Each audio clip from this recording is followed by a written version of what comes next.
injured in an accident, one thing leads to another. Your injury leads to treatment. Treatment leads to hospital bills. Bills lead to debt. Debt leads to stress. The advocates can help relieve that stress. Having an advocate attorney on your side leads to faster resolutions, fair outcomes, and a peaceful recovery for you. You deserve an advocate. This is The Monty Show, the truth in sports talk streaming. When you want unbiased opinions about your favorite team without the spin, all you have to do is find The Monty Show, streaming live and available 24 hours a day, 7 days a week on YouTube. And now, here's Monty. Hey, The Monty Show, live on your YouTube machine, Wednesday, December 17th, 2025. The last show of the year for young Jake, who's not going to be so young anymore. 39 years old tomorrow for young Jake. Right. What's it like to be 43? Right. Okay. The Monty Show, as always, presented by the Advocates at theadvocates.com, who reminds you, listen, I know this is a very busy couple of weeks for everybody, but slow down, pay attention, get rid of the distractions so you can focus on the road. And if the worst happens, get to the best at theadvocates.com, where you'll get clear, risk-free advice 24 hours a day, 7 days a week, 365 days a year, when you need it, where you need it, and how you need it at theadvocates.com. Just great people to do business with. Another great year of partnership with the Advocates. Really appreciate everybody who supports the show, including James. He's got 4 o'clock group. Well, and before I started, listen, I think that James had some kind of breaking news story a little higher in the group chat, apparently, about some guy who got arrested. Man, what would we do without that? Are you kidding me right now? Joe Campbell, former AG pastor. What does AG mean? Is that like similar to? Is that Attorney General? And current pastor of Morningside Church. Here's the problem. I don't care. God bless.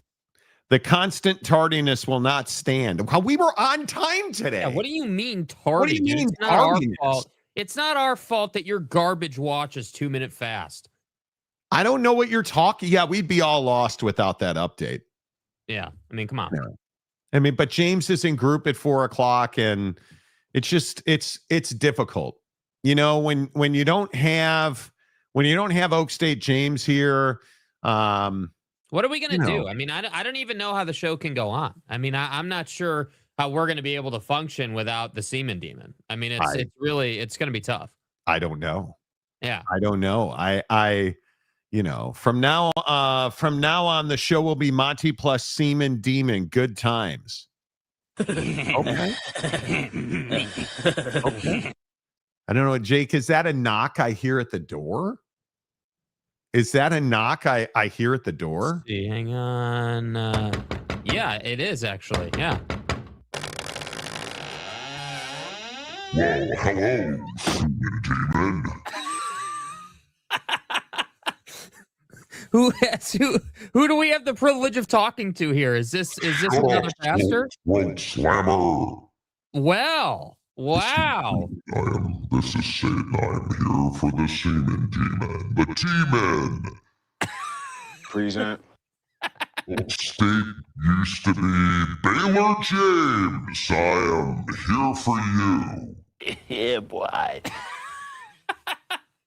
Wow, that's Did you go to group, bro? Hey, the demon himself was here to welcome you into the next realm. Did you actually go to group? Oh, he's in group, all right. What group he's in, you'll never know.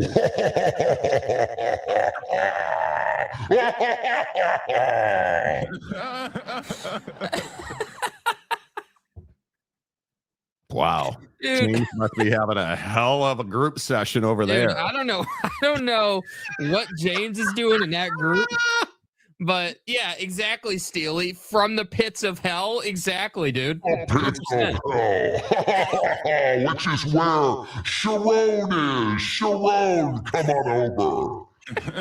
You and your butter knives. Idiot. Anyway. Bro.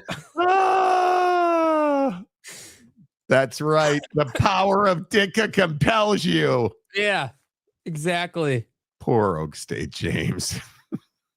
Sound machine rocking today. What sound machine? I am real. How dare you question my authenticity? Hey, Demon.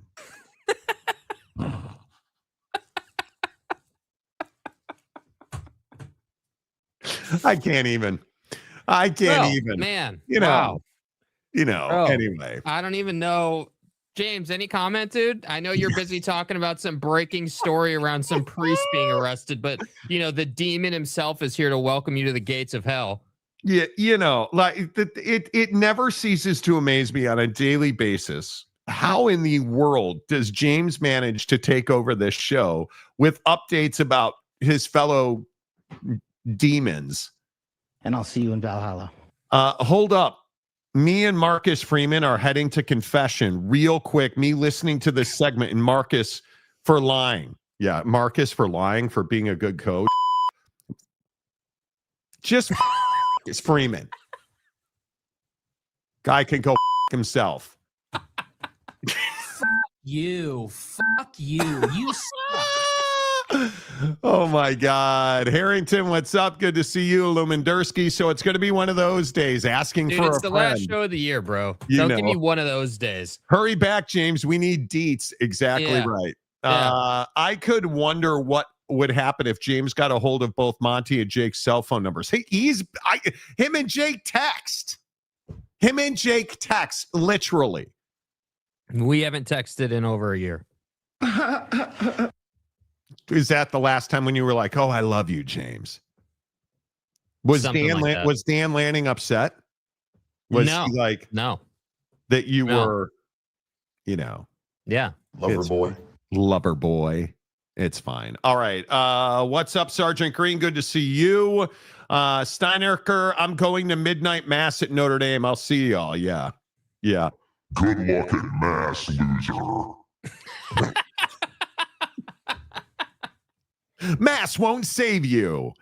That's how Jake broke up with the semen demon. Exactly.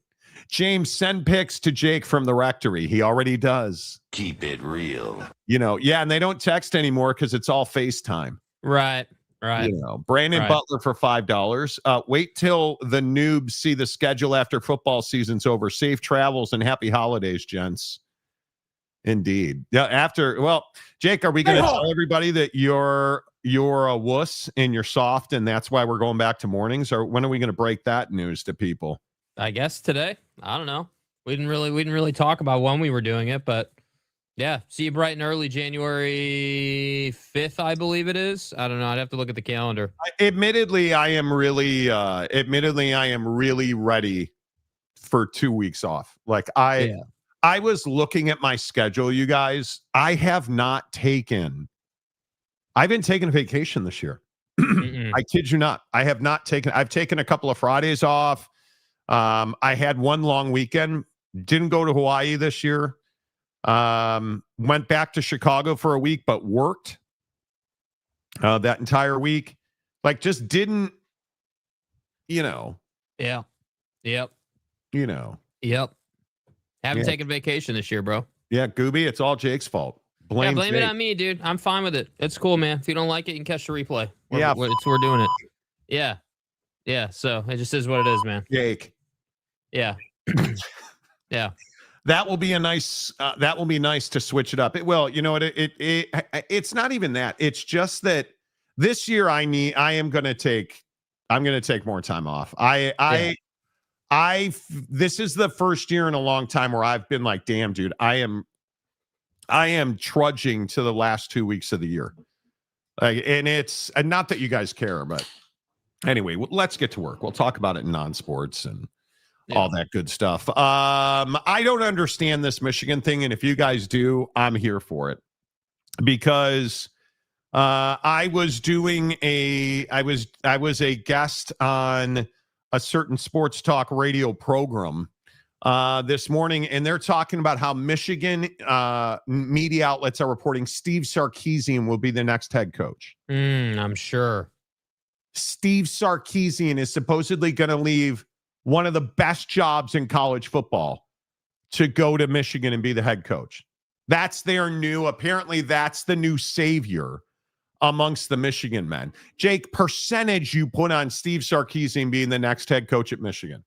0. I think that, dude, that Desmond Howard ran this out in his little driveway video back in the day and talked about how, oh, well, man, there's going to be a mutual parting of ways between Michigan and Sark. And I just completely disagree.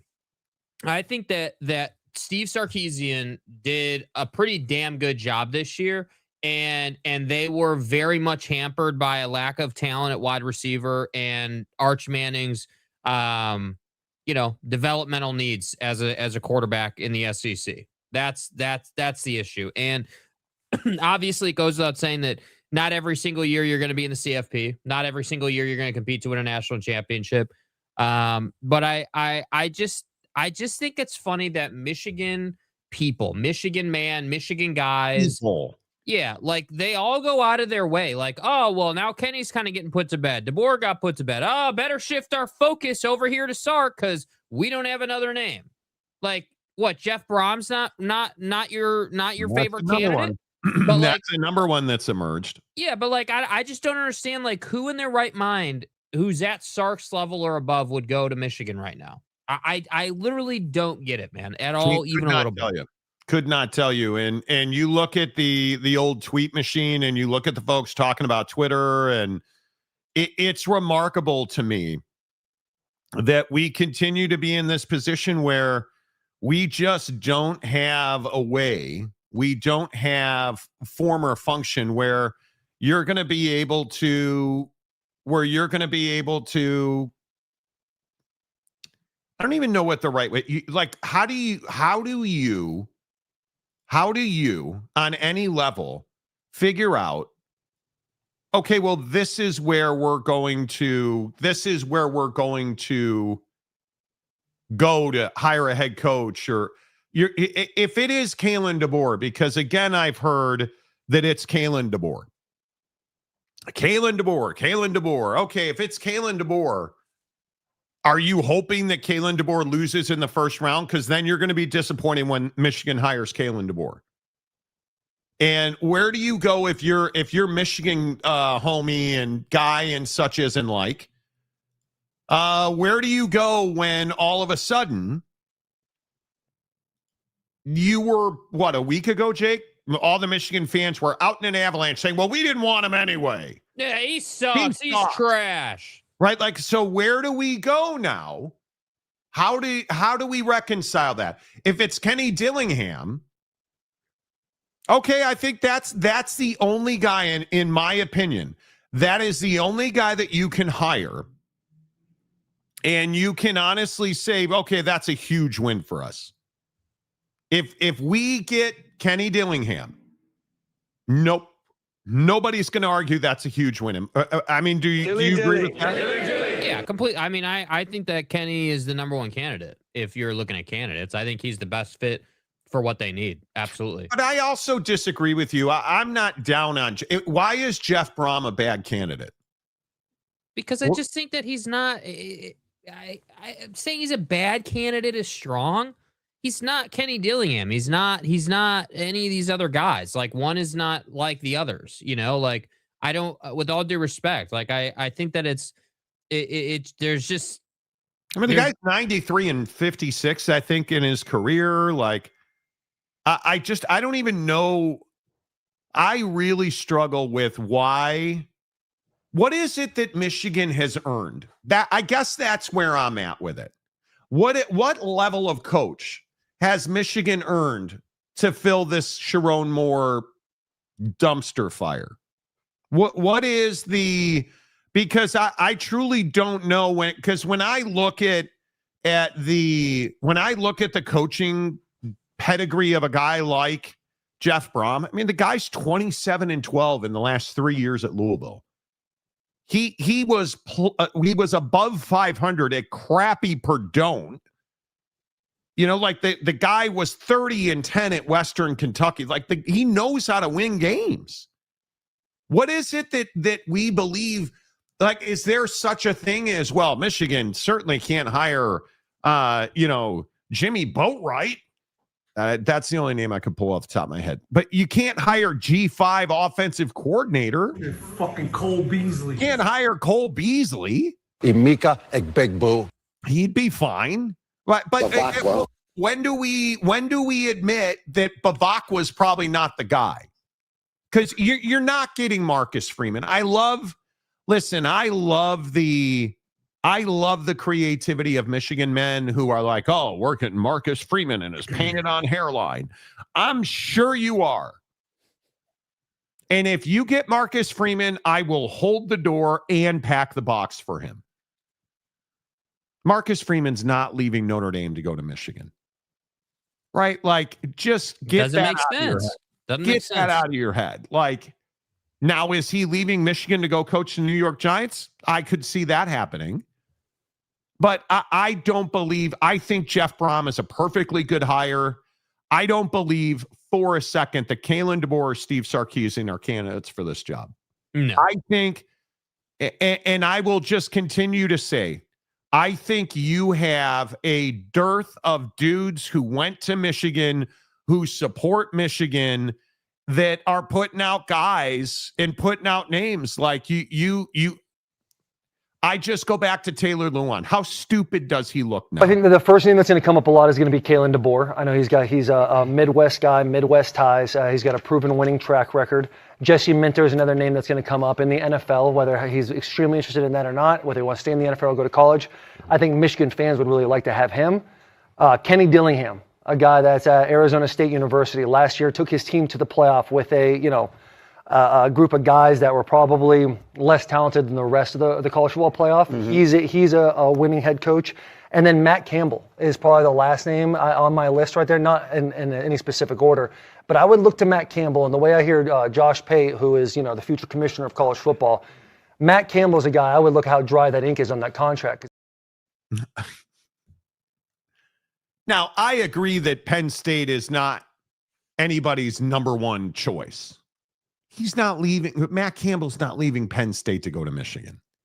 Like, what an arrogant jackass type thing to say. Yeah. I'd look at the ink. The sheer arrogance and entitlement of these dudes that are out here, whether that's Dave Portnoy or Taylor Lewan or Desmond Howard or Adam Schefter or any of these dudes, like, you listen to Joel Klatt today, I honestly wonder if Joel Klatt just... I like Joel. I think I watch his show occasionally.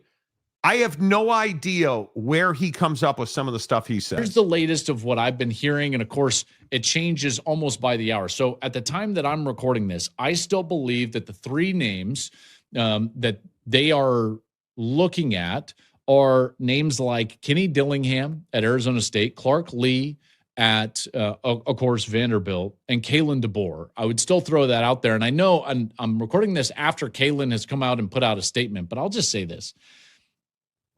That statement, the ending part, I have not spoken and have no interest in speaking with anyone else about any other job. I am fully committed to this program and look forward to continuing as the head football coach at the University of Alabama. Now, it seems cut and dry.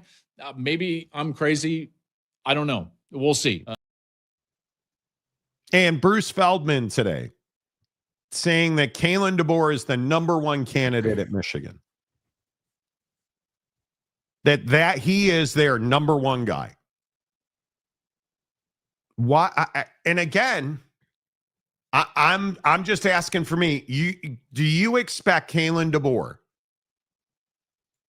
if he loses his first round game, And I think it's been, what has it been, 130 years since Alabama was beaten by the same team twice in a season. It's been 130 years. And we get, what, on Friday, we get Bama and Oklahoma. In Oklahoma, the game's in Norman, they're 1.5 points. Do you expect if Kalen DeBoer loses that game, he'll leave Alabama, Jake? No. And I think that that Joel Klatt is, I mean, there's no way around it. I mean, as much crap as Feinbaum gets, Joel Klatt should get the same amount of crap for the stuff he says about the Big Ten. And I think that Joel Klatt, look, there's a difference between wanting something to be true and it actually being true. Like all these dudes can be out here talking about like, oh, well, DeBoer is our number one candidate, bro. I say our loosely. Their number one candidate, our number one candidate, Michigan's number one candidate. Dude, he may be number one on their Excel spreadsheet. He might as well not even be on there, man. I mean, if bro leaves Alabama to go to that situation, I will happy. I'll play this tape over and over and over again. I'm happy to eat crow about it because why would you do that, man? Why would you after leave just 2 seasons and after what you've said? I mean, again, like I know he dodged the question unequivocally in the clip from yesterday. You dodged the question. However, in the statement you had put out the day before, you made it pretty clear that you were staying in Tuscaloosa. So I mean,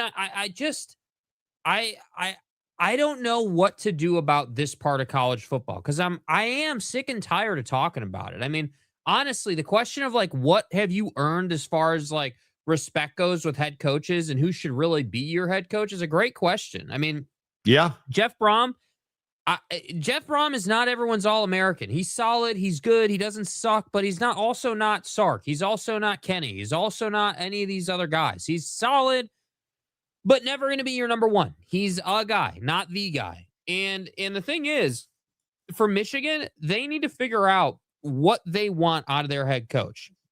Because the next guy you hire, I don't think is going to be the guy that wins you like 5 natties in 10 years or does some ridiculous thing that's never been done at Michigan. I think that the next guy you hire probably needs to be a foundation setter, a guy who comes in, sets really good culture, like sets a bunch of discipline, and allows the school to move on from all the nonsense. And hey, if you win some games during that process, great. But there's no question you're going to be losing the Bryce Underwoods of the world, dude. He's going to Florida, in my opinion. He's going to the SEC, man. How do you set a culture when you don't have a full-time president, or an athletic director? Another fair point. Yeah. Because by all accounts, Ward Manuel's not currently involved in the process. So who is? I don't know. But if Larry Ellison calls Kalen DeBoer, I mean, is that who you want recruiting you to be the head coach at your next college job? Probably not. Probably not. And I just don't believe for a second that leaving Alabama when your current athletic director is tweeting about you, saying how much he respects you, that all of a sudden we're going to somehow just leave there and, oh yeah, we're gonna go from Alabama, one of the most stable jobs in the country, with every aspect and resource that you need, to Michigan. How? Got me, dude. It got me. Don't get it. Don't understand it. Don't I don't. And that's why I say, like, it's okay. Like, I feel like it's almost taboo at this point. It should be okay for Michigan to say, yeah, man, like we're dealing with the Sharon Moore situation. We're dealing with our current roster right now. Like, we've got a lot going on. We are conducting a nationwide search for our next head coach. And we don't know who that's going to be yet. There's a criteria that we're looking to. there's a new culture that we're looking to instill in this building, and I think that Michigan needs to be okay taking their time with that. That's what it should be about. But again, to your point, who's driving the ship here? I mean, it's cool that you've got an interim president and everything, but again, the interim tag is there for a reason.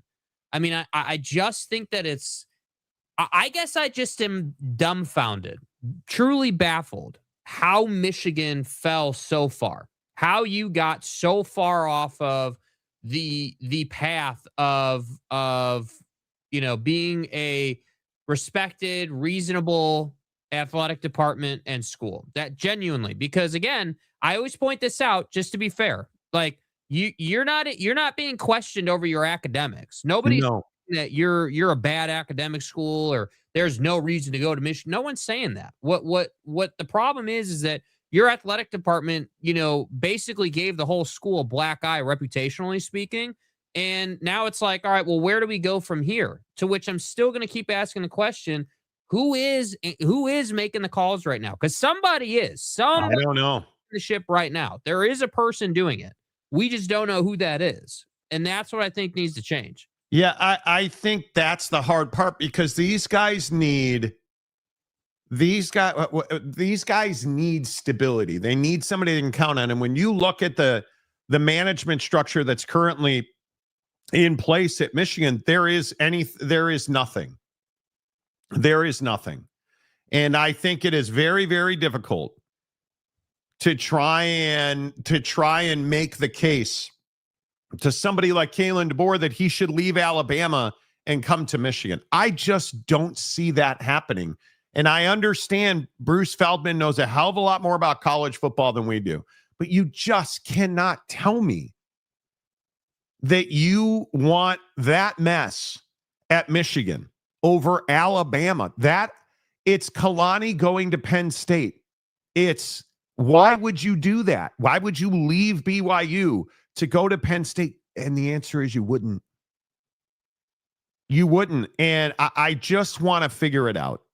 I that's what I don't understand. And it's also at a time, a really rough time in the cycle too, which I think needs to be pointed out. Like I think, there's the truth is that like if I was in Michigan's shoes and I was leading this search, like I really would. My first priority wouldn't be finding a head coach. My first priority would be getting structure in place for the now, right? Like, okay, hey, Biff is our head coach. This is where we're going with the bowl game. And then this is how we're going to handle the offseason. We're going to get all that hammered out first, right? And so that we have the next probably quarter to 2 quarters laid out so everyone's on the same page. Then from there, now that you've got the day-to-day taken care of, now we can start to talk about, okay, well, who would we even be interested in? And that's what's difficult. I think that Michigan's got the advantage of being able to pull, a lot of guys who are already employed, right? They're not a school that is only, fit for people who are looking for a job. However, that only goes so far. Like there is a ceiling on, what guy would be willing to take that job. And I just don't know that name is out there right now. That's the truth. Like, I really don't believe that Kenny is just hankering to leave ASU. I think he wants to get paid, and I think he wants to get his people paid. And if he's going to go, it's a classic money sandwich, right? You're going to go with whoever is more committed to having you. If ASU and leadership there is not willing to pay him, he's going to leave. If they are, then he's going to stay. And I think he'd prefer to stay, honestly, based on what he said. But I just don't know where people get off saying that Kalen DeBoer is just pumped to go to Michigan, or that he's the leading candidate, or that somehow there's any chance for him to go. I would be shocked, truly, like 1,000% shocked. Yeah, I still maintain, if I were Michigan, it's not sexy, but before calling Kalen DeBoer, I'd call Kyle Whittingham. I mean, I would call Eli Drinkwitz. I would. You cannot miss. And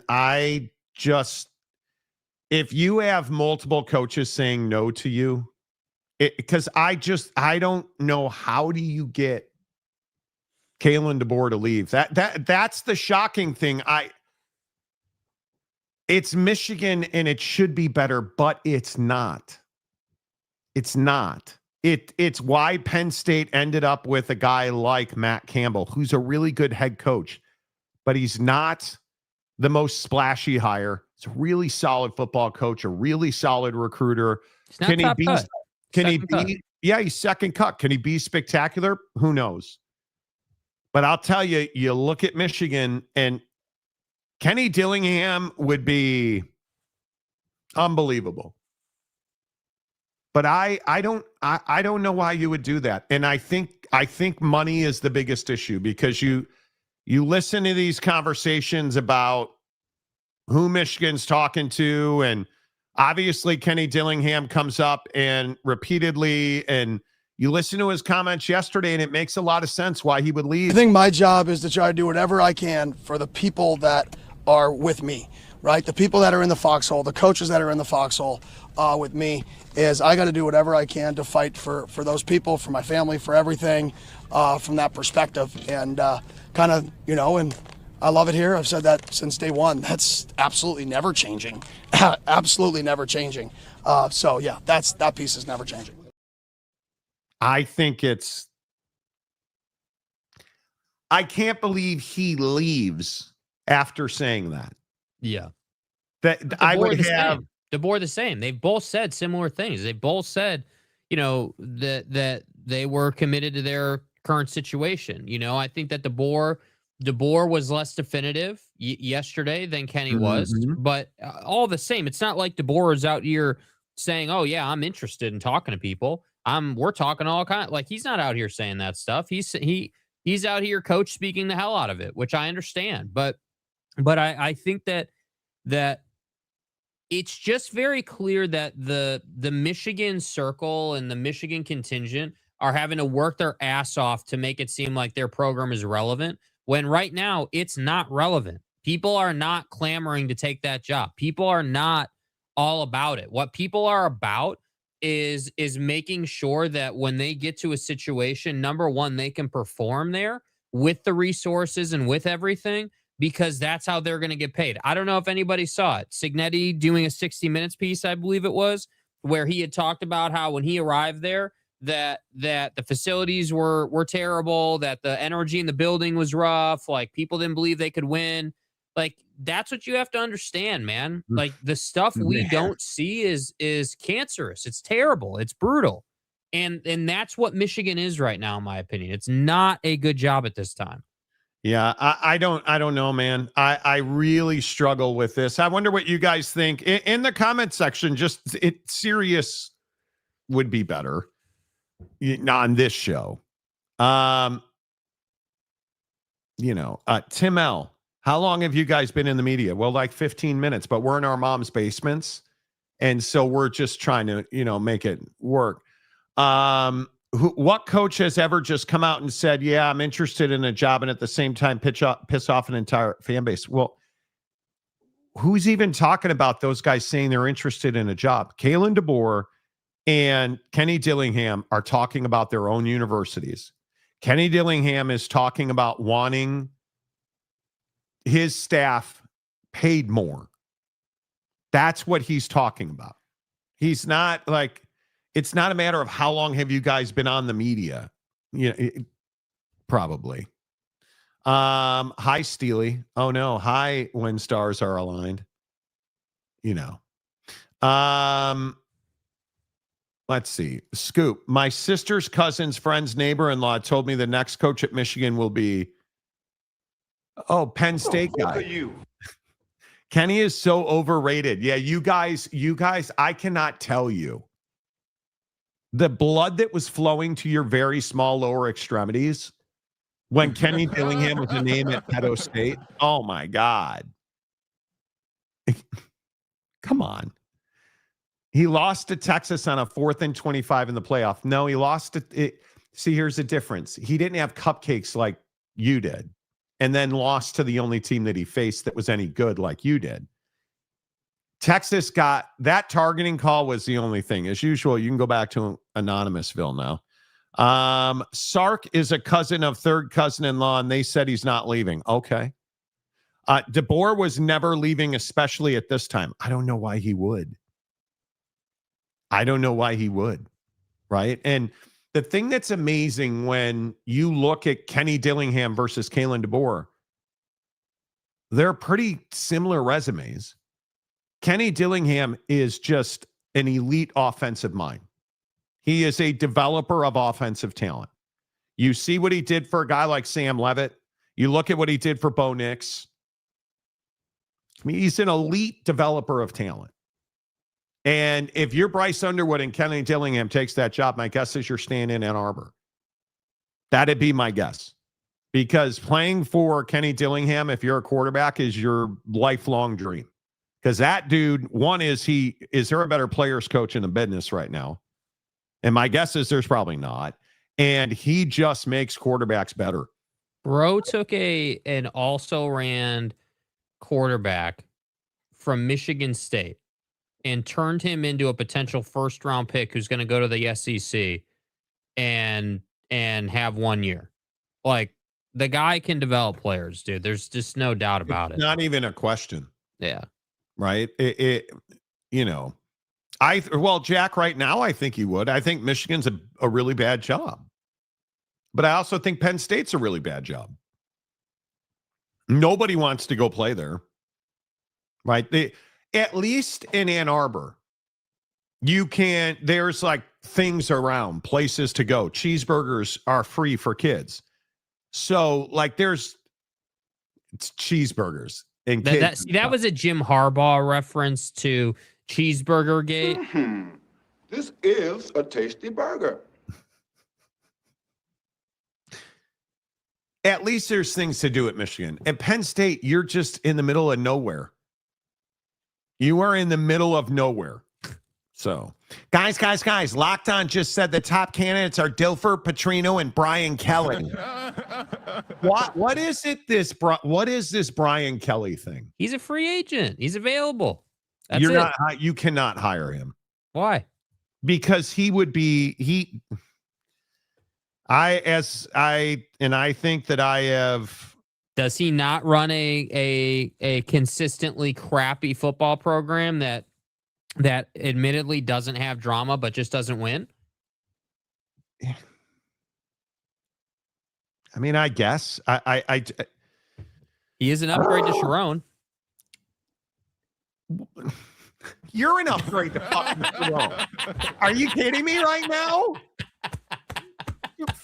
You, Jake. Like, what are you talking about? Like, he's an upgrade to Sharon. Idiot face, how long have you guys been on the media as an upgrade to Sharon? That's some of my best material right there, and I want credit for that. That was perfect, dude. That was perfect. The funny thing is, perfect's not the word that I would have used. Yeah. Tell me the last QB that BK put in the NFL, Marty. Bavacqua. And I can't, because I hate Brian Kelly and he sucks. I'm an upgrade to Sharon at this point. You really are. That's my point, dude. That's why it's funny, bro. Everybody's an upgrade. I was kidding. I want you to understand, Listen, I was kidding. It was a joke. My name's Jake. I throat slammed Dan Lanning. Sucking a ding dong.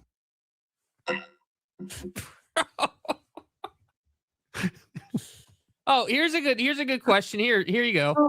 So we're bleeping words now. Can we bleep James' comments? You know what? You, Chewy. Fuck you. Oh man, I spent far too much time. And all right, aisle 3. Seaman Damon to aisle 3 for a cleanup of yogurt, please. I need a dick. In all serious. And I paged him. Oh, there he is. Hey, baby. My guy has arrived. The I just want to thank you all. demon. Dude, bro. James is here. Let the fun begin. Oh my God. AI Monty is in the chat, dude.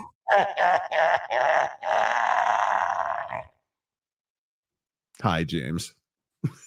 Wait, James, yeah, by the way, let's see, where's the right here. James, I thought that you had group. What happened, dude? What happened, bro? I thought you had 4 o'clock charting group.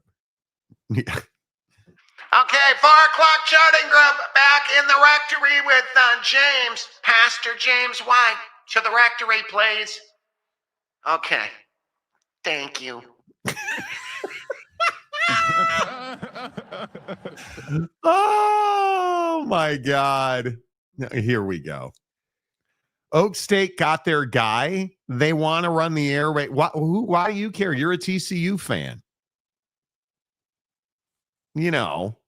Oh, now it's Bible study. Oh, it's Bible study. Oh. Yeah, James, a little late for the Bible, isn't it? Maybe want to get Dana's ass out of the trunk before reading Ephesians. Oh. Reading that fiction. Ooh, Jesus, he's special. God's name, image, and likeness. Yeah, open the back door to that rectory. I'll show you special. Anyway. Dude, here, Mike has a request, all right? Over the PA system, rectory cleanup, aisle 69. Yeah, is this thing on? Okay, it's on. All right, 69 yogurt cleanup back in the rectory, please. Oh, 6'7", 6'7", Monty, 6'7". 6'7", the 6'9". Okay. Oh shit! How good? Like, how good is that's incredible, dude? Jay McClanahan, where is Demon? He's Demon James. You know. Whoa. GTI Brandon, so Monty got some new toys for Christmas. Voice mixer. I've had it sitting here. That's the thing. I'm just too stupid to figure it out. Is Dana praying to the semen demon? She could be. A lot. You know, Tim L reminds me of Ferris. Tim L. Who's Tim L? Tim, except I deal in facts. Yeah. Wait, give me a laugh. Give me the laugh. Give me the laugh in the demon voice. Facts. Facts. Okay, all right, Michigan man facts. Sure, dude. Convenient truth. Sharon, come over here and talk to this idiot about facts. Why are you washing your butter knife, Sharon? I think I've hit it every time. Let the fun begin. Anyway, there's a point where it's too much. So, Oh, no. you know, the Walmart manager on PA. No, you're not stupid, Monty. Oh, well, thanks. Oh, wow. Dude, breaking news. Wow, Monty's not stupid. Incredible. I'm not stupid. So, okay, I feel better then. I do. Survived the hunt for $10. Jedfish was eliminated by Michigan's search committee. He failed a background check after they discovered he worked with the most corrupt coach in football history, Jim Harbaugh. See what he did there? Right. Jedfish is not going to be the next head coach. That seems painfully obvious. You guys, I in all truth, I think Michigan is in a very, very difficult spot.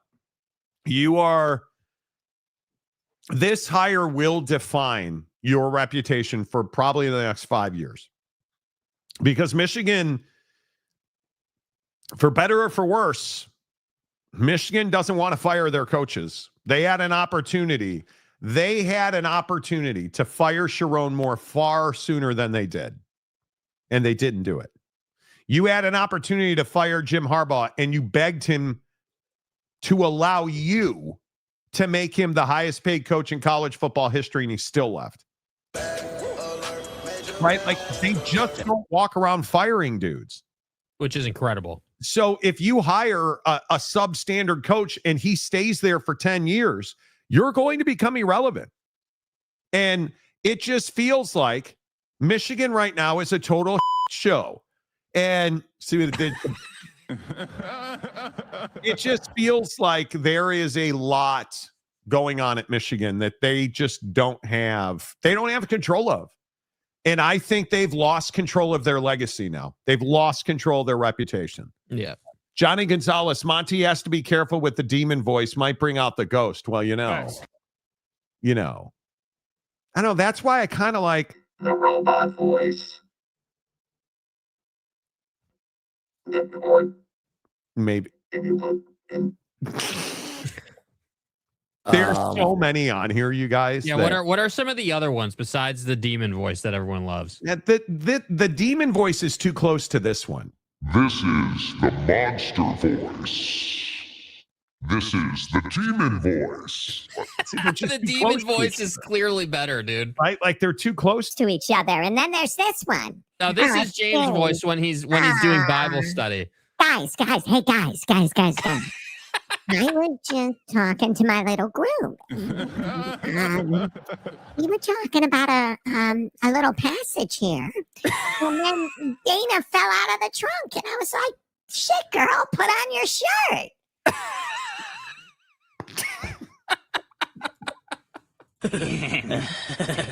Oh my God. Bro, I can't, man. Dilling or Whittingham? Kyle Whittingham would be a home run. A home run. Kyle Whittingham would absolutely be a home run. Marcus says, don't ever use that robot voice. Why would you do that when you have whatever this helium inflated thing is? Exactly right. Exactly right. It's so good. It is so good. But Tim L says irrelevant. Top 10 class will not. Can you do it in the helium voice since this guy's Michigan troll? Listen, irrelevant, you stupid. What do you mean? We're Michigan. We have all kinds of cool little football players that come to Ann Arbor and they throw the pigskin around, and then they get free cheeseburgers, bud. It's amazing. Dude, it's unmatched, bro. It is unmatched trolling ability. It is way overpowered, dude. It's incredible. Oh my God. Phil says I shouldn't be laughing about a man's faith, but I can't stop laughing. Guys. Hey, guys, it's really cool. Let me tell you about my Peppo shitbox out in the parking lot. Those hot babes fit in the trunk. You stick them in a suitcase and it's fine.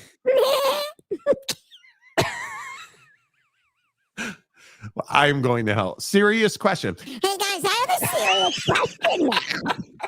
And I mean, this is for real. It's serious. Stay hard. This ought to be good. Serious question from the semen demon. You know, Big, I'm a demon student. It would be nice. Is Packers OC Adams and Ivana Boner a good candidate for the Michigan job? I'd love to see him at TCU. Hell no. You can't. Can you hire an OC? No. In all seriousness, to James's not so good question. You can't hire an NFL guy for this job. That's not. You can't hire an NFL offensive coordinator. You need. I'm telling you, you need a guy that's a proven recruiter. You need a guy that is as untouchable as they get when it comes to morals. You cannot on in any circumstance. You can't hide like Brian Kelly in the whole put a guy on a scissor lift in a lightning storm thing. That'd be it. Manti Te'o's dead girlfriend. Oh, we love her down here. You cannot have. You cannot have even a hint of impropriety with your head coach. You could never hire. I mean, pick your guy. You could never hire Urban Meyer to be the head coach at Michigan. You just can't have it. You cannot do it. And my opinion is that's why a guy like Kyle Whittingham for the next 3 years would be a home run. It's why Eli Drinkwitz is a home run. It's why Kenny Dillingham is a home run. Kalen DeBoer would be a home run. You can have no ties to anybody named Harbaugh. You just cannot. It is, I'm telling you, there's no way that you can do that. Lopes fan gave for $10. I personally believe. No, I'm not going to do it. No, please, you have to do it. You have Why? to do it. Why? In the helium voice. You have to do it in the helium voice, please. I personally believe that several U.S. Americans are candidates for the Michigan head coaching position. 6'7", 6'7". Such as in like Iraq. Yeah, it is the last show of the year. I mean, we could probably. And so we have to pay homage, obviously. I personally believe that U.S. Americans are unable to do so because some people out there in our nation don't have maps, and I believe that our education, like such as in South Africa and the Iraq, everywhere like such as, and I believe that they should. Our education over here in the U.S. should help the U.S. or should help South Africa and should help the Iraq and the Asian countries. So we. Oh yeah, sail the Iraq. Palm Springs for us down here. The Iraq. Wow. It never gets old. John Teal, call Tom Brady. So this is a serious conversation about Thomas. Marcus said, okay, dude, I don't know who discovered this mixer thing, but it might be the greatest advent this show has ever seen. Yes, it is. It is. You know how this came about before we get to the Tom Brady thing, because it's an important conversation. It's a huge conversation. This came about because you wanted the opener. You wanted this. You wanted this music here. This is the You Monty wanted this. Show. Yeah, I need the bed. You yeah. want the opening music bed as a button on your mixer. Yes. So you were messing with your mixer this morning, I'm guessing. Trying to discovered download it this. to one of the buttons. And discovered this. And then out of nowhere, We get the voice that's just so sweet. Oh, James. anyway, Tom Brady, this isn't 1925 where the head coach calls the offense, defense, and special teams. Hire a bulletproof staff and let him be the CEO. Tom Brady doesn't want to be a head coach. And I totally get why. Tom Brady, to me, needs to be leading the recruitment of the head coach. Not Taylor Lewan, not Dave Portnoy. All these guys, these Michigan men, there's one Michigan man that's clean, and it's Tom Brady. But how does Tom Brady become involved in the Michigan head coaching search when Ward Manuel hasn't been fired for his transgression? How does that work? Is Tom Brady really going to align himself with a guy who has overseen the most scandalous period in the history of Michigan football? Come on. Come on. You can't tell me that that's real.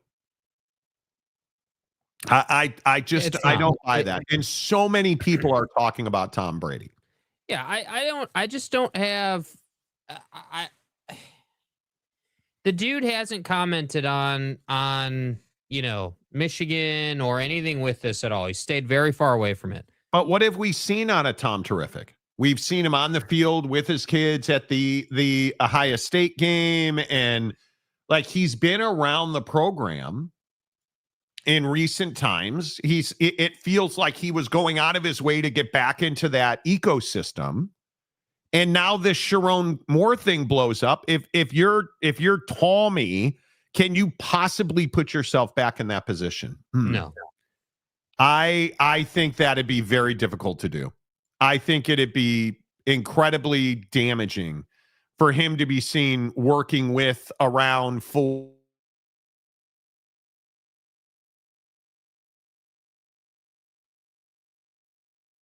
happening. I can't see that happening. Yeah. So why would he do that? I don't know. I really don't know why he would do that. Yeah, there's just not a huge reason to at all. It makes zero sense to me. No, why he would do that. And that's gonna be what's interesting is like who winds up taking this job and why does it make sense for them? Because it has to make sense for them. And it really does not make sense at all. It makes, there's a lot of dudes on this list. It makes zero sense for guys like Kalen DeBoer and Kenny Dillingham right now. Granted, they are young. If it went horribly sideways, they could recover from that and such as and like, and I totally get that. But you cannot tell me this makes sense for these dudes to be taking this job. Because I don't at all see that. I don't at all see that that makes any sense at all. No. I really, and I want to, I just don't think it makes any sense at all. And I mean, make it make sense. I know we have a lot of Michigan fans who have found this show. I'm asking you in real time, make it make sense. Tell me what I'm missing about Michigan football that would have a Kalen DeBoer leaving a national championship caliber program year in and year out to go work at a scandal-ridden university, which even the most ardent Michigan fan would have to agree COVID forward has been nothing short of an absolute factory of scandals. And not small scandals, heinous sexual imagery with the Matt Weiss thing alone should keep 99% of candidates away. Mm-hmm. The fact that you hired, and I think this is the part that should hurt Michigan fans more than just about anything. Right? Like, you hired a guy in Sharon Moore who just isn't qualified on any level. What was it about Sharon Moore in that moment where you were like, that's the guy? You know what it was? He worked for Jim Harbaugh.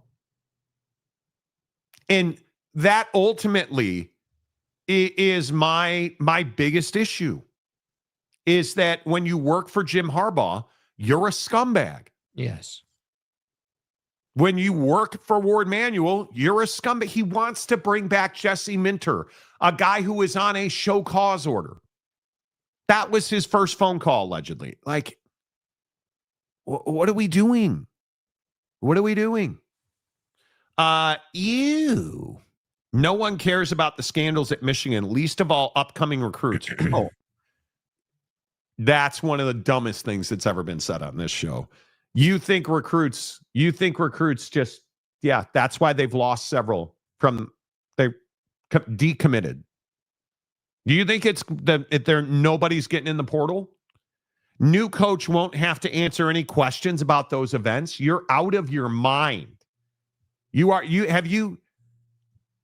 you born yesterday? You really think Kenny Dillingham takes this job?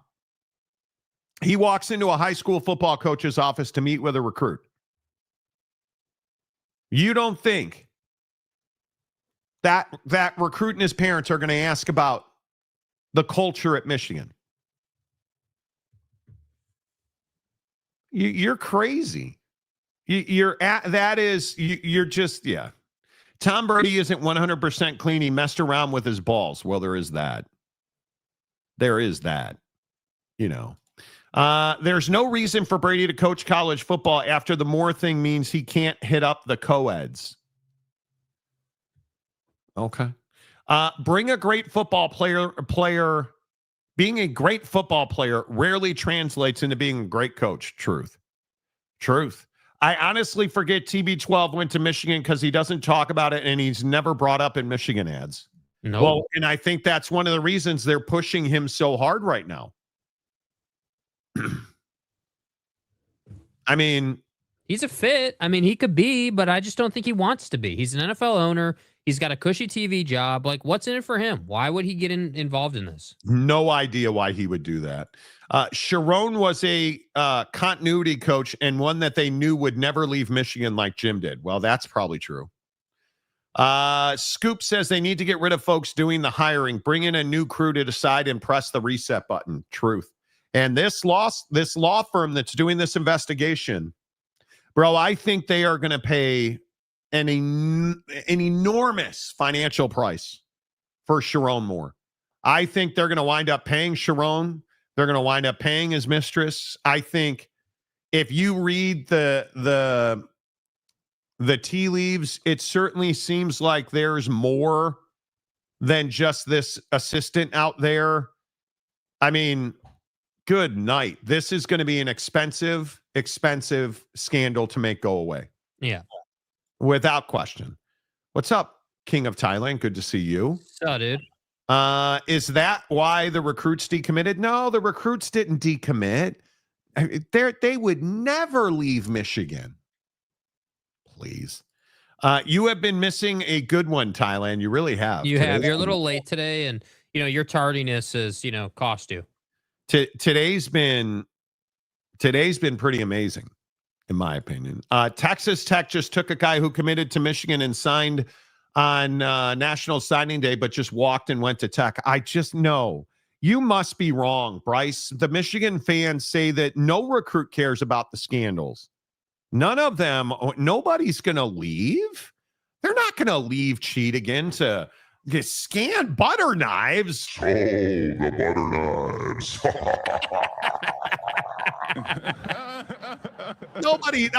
Nobody cares about butter knives. Butter. Right? Like it's wild to me. It's wild to me that Michigan apologists just Matt Weiss will end up costing billions. Dude, it is.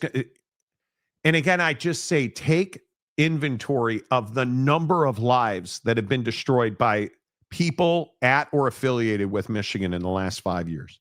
It's a ton, man. This is what happens. And I thought this was a really good point made by Dan Patrick. This is why you don't cut coaches' pay. Because remember, before the whole transformation and the enlightenment of Jim Enlightenment. You mean the sign stealing? Me and Connor worked hard on that one. Sign stealer guy. Before the Enlightenment. Now we're using semen demon words. Where Connor. Anyway. Come on. Cheating, lying, and then playing the victim. Scott says, my old college head coach later became Tom Brady's QB coach at Michigan, and he was horrible. Tom wasn't that happy playing at Michigan. Tom has talked about that. Tom felt like Michigan was not ultimately what he had hoped his college experience would be, which totally get that. Lamont Tucker, phenomenal Hebrew. Whoa, what did phenomenal Hebrew say? Jeez, you guys, the comments today are amazing. How come nobody was saying Sharon was qualified last year? Now, since trouble occurred, he was suddenly not qualified. No. God, dude, you have been a red ass lately. On what planet have you been hiding? And maybe you don't watch the show a lot, and I totally get that. We said when he took the job, the guy he's a level 1 already for recruiting violations. And then the Connor thing happened, and he deleted the text messages, and there had been long rumors about his odd behavior. Sharon Moore was never just a normal level guy. He was always not qualified. And right from the get, you could see the fundamentals plummeted. We don't have to like Jim Harbaugh, the human being. We just don't. The guy knows how to coach. We're on the same page. The guy knows how to coach fundamental football. His teams generally are pretty solid fundamentally. Jim Harbaugh left, and you watched the erosion of systems. You watched a guy in Sharon Moore who had a Ferrari and Bryce Underwood and had no idea how to drive it. So I think everybody has talked about the fact that he was He was just the guy that was next in line, and it's yeah. Maybe Brady wants to dress up like a Civil War general, like Andrew Luck. Okay. Vegas Kane. There's coaches that have done worse than more. He just made it public. Well, yeah, but who cares about that, dude? We're not talking about that. We We're can talking only about talk Sharon. about the stuff that we know, right? I mean, I am sure that far more heinous things, but I don't believe in, oh, well, this guy did way worse. I don't live in a what if scenario. What Sharon Moore did was horrendous.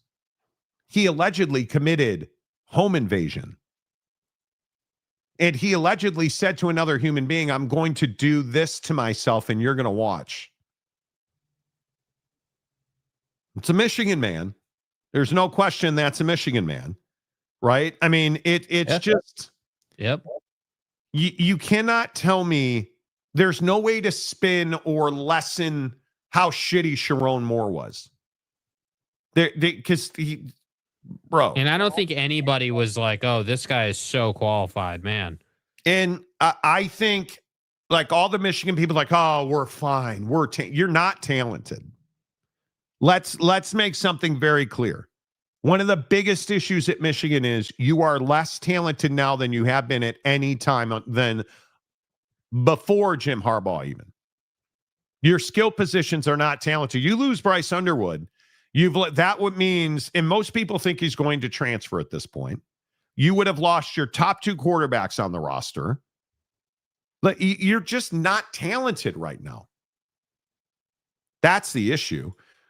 Chuck Cooper, is Biff simply the custodian or being given an opportunity for the job with the Cheez-Its Bowl? No, he interviewed for the job, allegedly.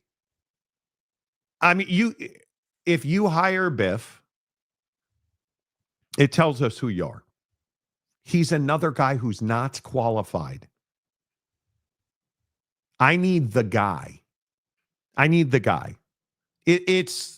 You cannot hire a guy. This is Penn State hiring Matt Campbell. He was your 71st choice. And now Penn State fan wants to say it's an incredible home run. Is it a good hire? Yes. Well, it's a really good hire because he saved your ass because you couldn't get anybody else to say yes. True. Like, I mean, it's really difficult to just turn a blind eye. Right? Like, it's really difficult. Charles Woodson doesn't want to coach. Do you know how many jobs that guy's been offered and he just does not want to coach? He just doesn't. Not his thing. I mean, listen, I think Michigan had better get real with themselves about who they are and where they are. You're in trouble. You cannot afford, if Kalen DeBoer, let's pretend Kalen DeBoer is really a candidate. If Kalen DeBoer is truly a candidate, you better hope he loses Friday night. Because if Bama goes on a run, and again, it's been 130 years since they lost to the same team twice in one season. If he wins and he plays into January, he's off the list. You have got to have a guy on before the portal opens, or you are going to lose what little talent you have left. It's probably a dozen guys. Yeah. And if you lose a dozen guys not of your choice, you're going to be bad for a long time. And what happens if you don't hire a coach before the portal and then there's a exodus into the portal? Well, it just got exponentially more difficult to hire a coach. So let me get this right. You don't have a president. You don't really have an athletic director, right? You don't have a depth of talent. You're losing your high school class. And by all accounts, you're going to lose between 8 and 10 guys in the portal. How attractive is this job?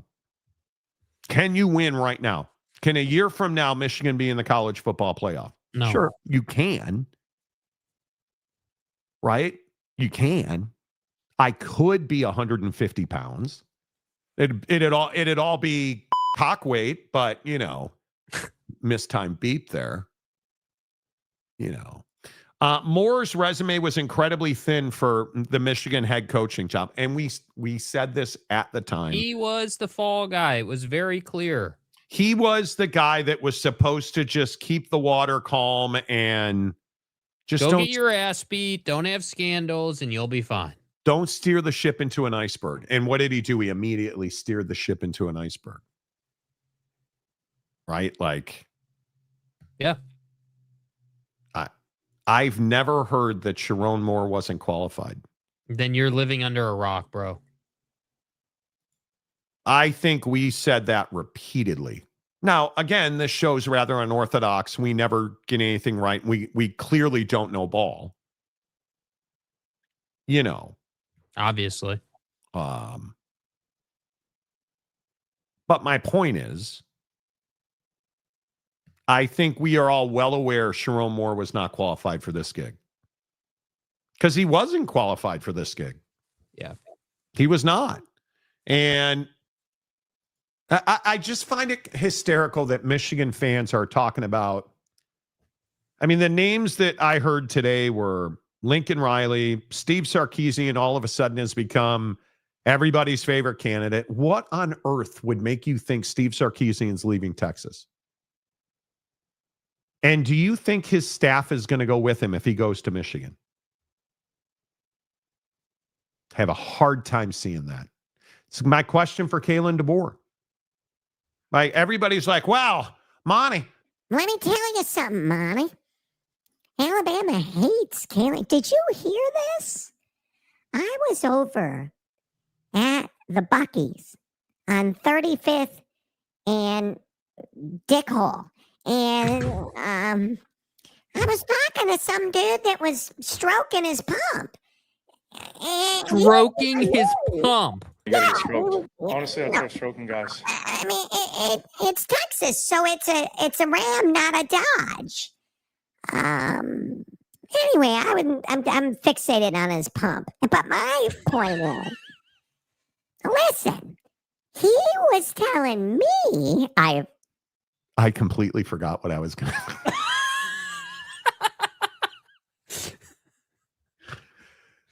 Anyway, but where do you get Steve Sarkisian leaving? Where do you get that? Where do you get, like, if you follow like Greg Byrne, the athletic director at Alabama, right? And let me get the tweet because I'm pretty sure I can find Greg Byrne. You follow Greg Byrne, the athletic director at Alabama, boy. Roll Tide. Does this? Hold on, I'm loading it up. You're filling in for somebody. Does this seem like, God, son of a chunky monkey? That's what fucking ticks me the fuck off. We use a software called StreamYard, and I hate it. I personally believe that it is trash. Does this seem like a guy? This is Kalen DeBoer's statement that Jake now disavows and says, no, he's leaving. My family and I are very happy in Tuscaloosa, remain extremely grateful for the support of President Greg Byrne, the board, your mom, her cousin. I have not spoken to and have no interest in speaking with anyone else about any other job. The guy doesn't want to fucking talk to anybody about a job. I'm he's leaving, Monty. Well, I was talking to this guy, and he was telling me. This guy. This fucking guy. He was telling me that when you say you're not leaving, you actually are leaving. It's this whole juxtaposition thing. Oh. You know. And so when you see Kalen say, I'm not fucking leaving, it means he's fucking leaving. and stuff. Don't lie to me. And then your athletic director says, and I know this is a guy who wants to fire Kalen DeBoer because that's what Michigan fans saying. We're proud to have Coach DeBoer leading our football program at the University of Alabama. He's an incredible coach and does an excellent job with the development of our student athletes, both on and off the field. Just as he is committed to this team, we are fucking committed to him. Then if that's the case and everyone's stroking each other, why did he refuse to answer the question yesterday? Yeah, just for clarity's sake, so things aren't left up to interpretation, are you going to be the coach of Alabama next year? Man, come on, Nick. All right. Come on, Nick, wasn't the proper answer, brother. The proper answer was, yes, I am, and I am excited about what we have working, and we're focused on Alabama, and we are going to be here next year. Not, oh, man, why would you ever ask me that? I mean, man, wow. Yeah. I mean, I just can't believe. Yeah. And look at Lamont Tucker. I'm sorry, I thought you said Mario Manningham. That's exactly right. And why is that? Because you haven't had an elite quarterback in how many years? Facts. How many years? But JJ, Monty, JJ. And what did JJ do? Run the ball and throw it to the tight end. How many tight ends have you put in the NFL? A lot. Colston Loveland. Let's go, baby. That's what it is. Right? Like Colston Loveland. I mean, right? Like amazing. I don't know. Johnny Gonzalez, DeBoer is a match for Alabama like Sharon was to Michigan. No, actually, no, that's not true. I think Kalen DeBoer's done a pretty good job. Like, we have to stop. Like, okay.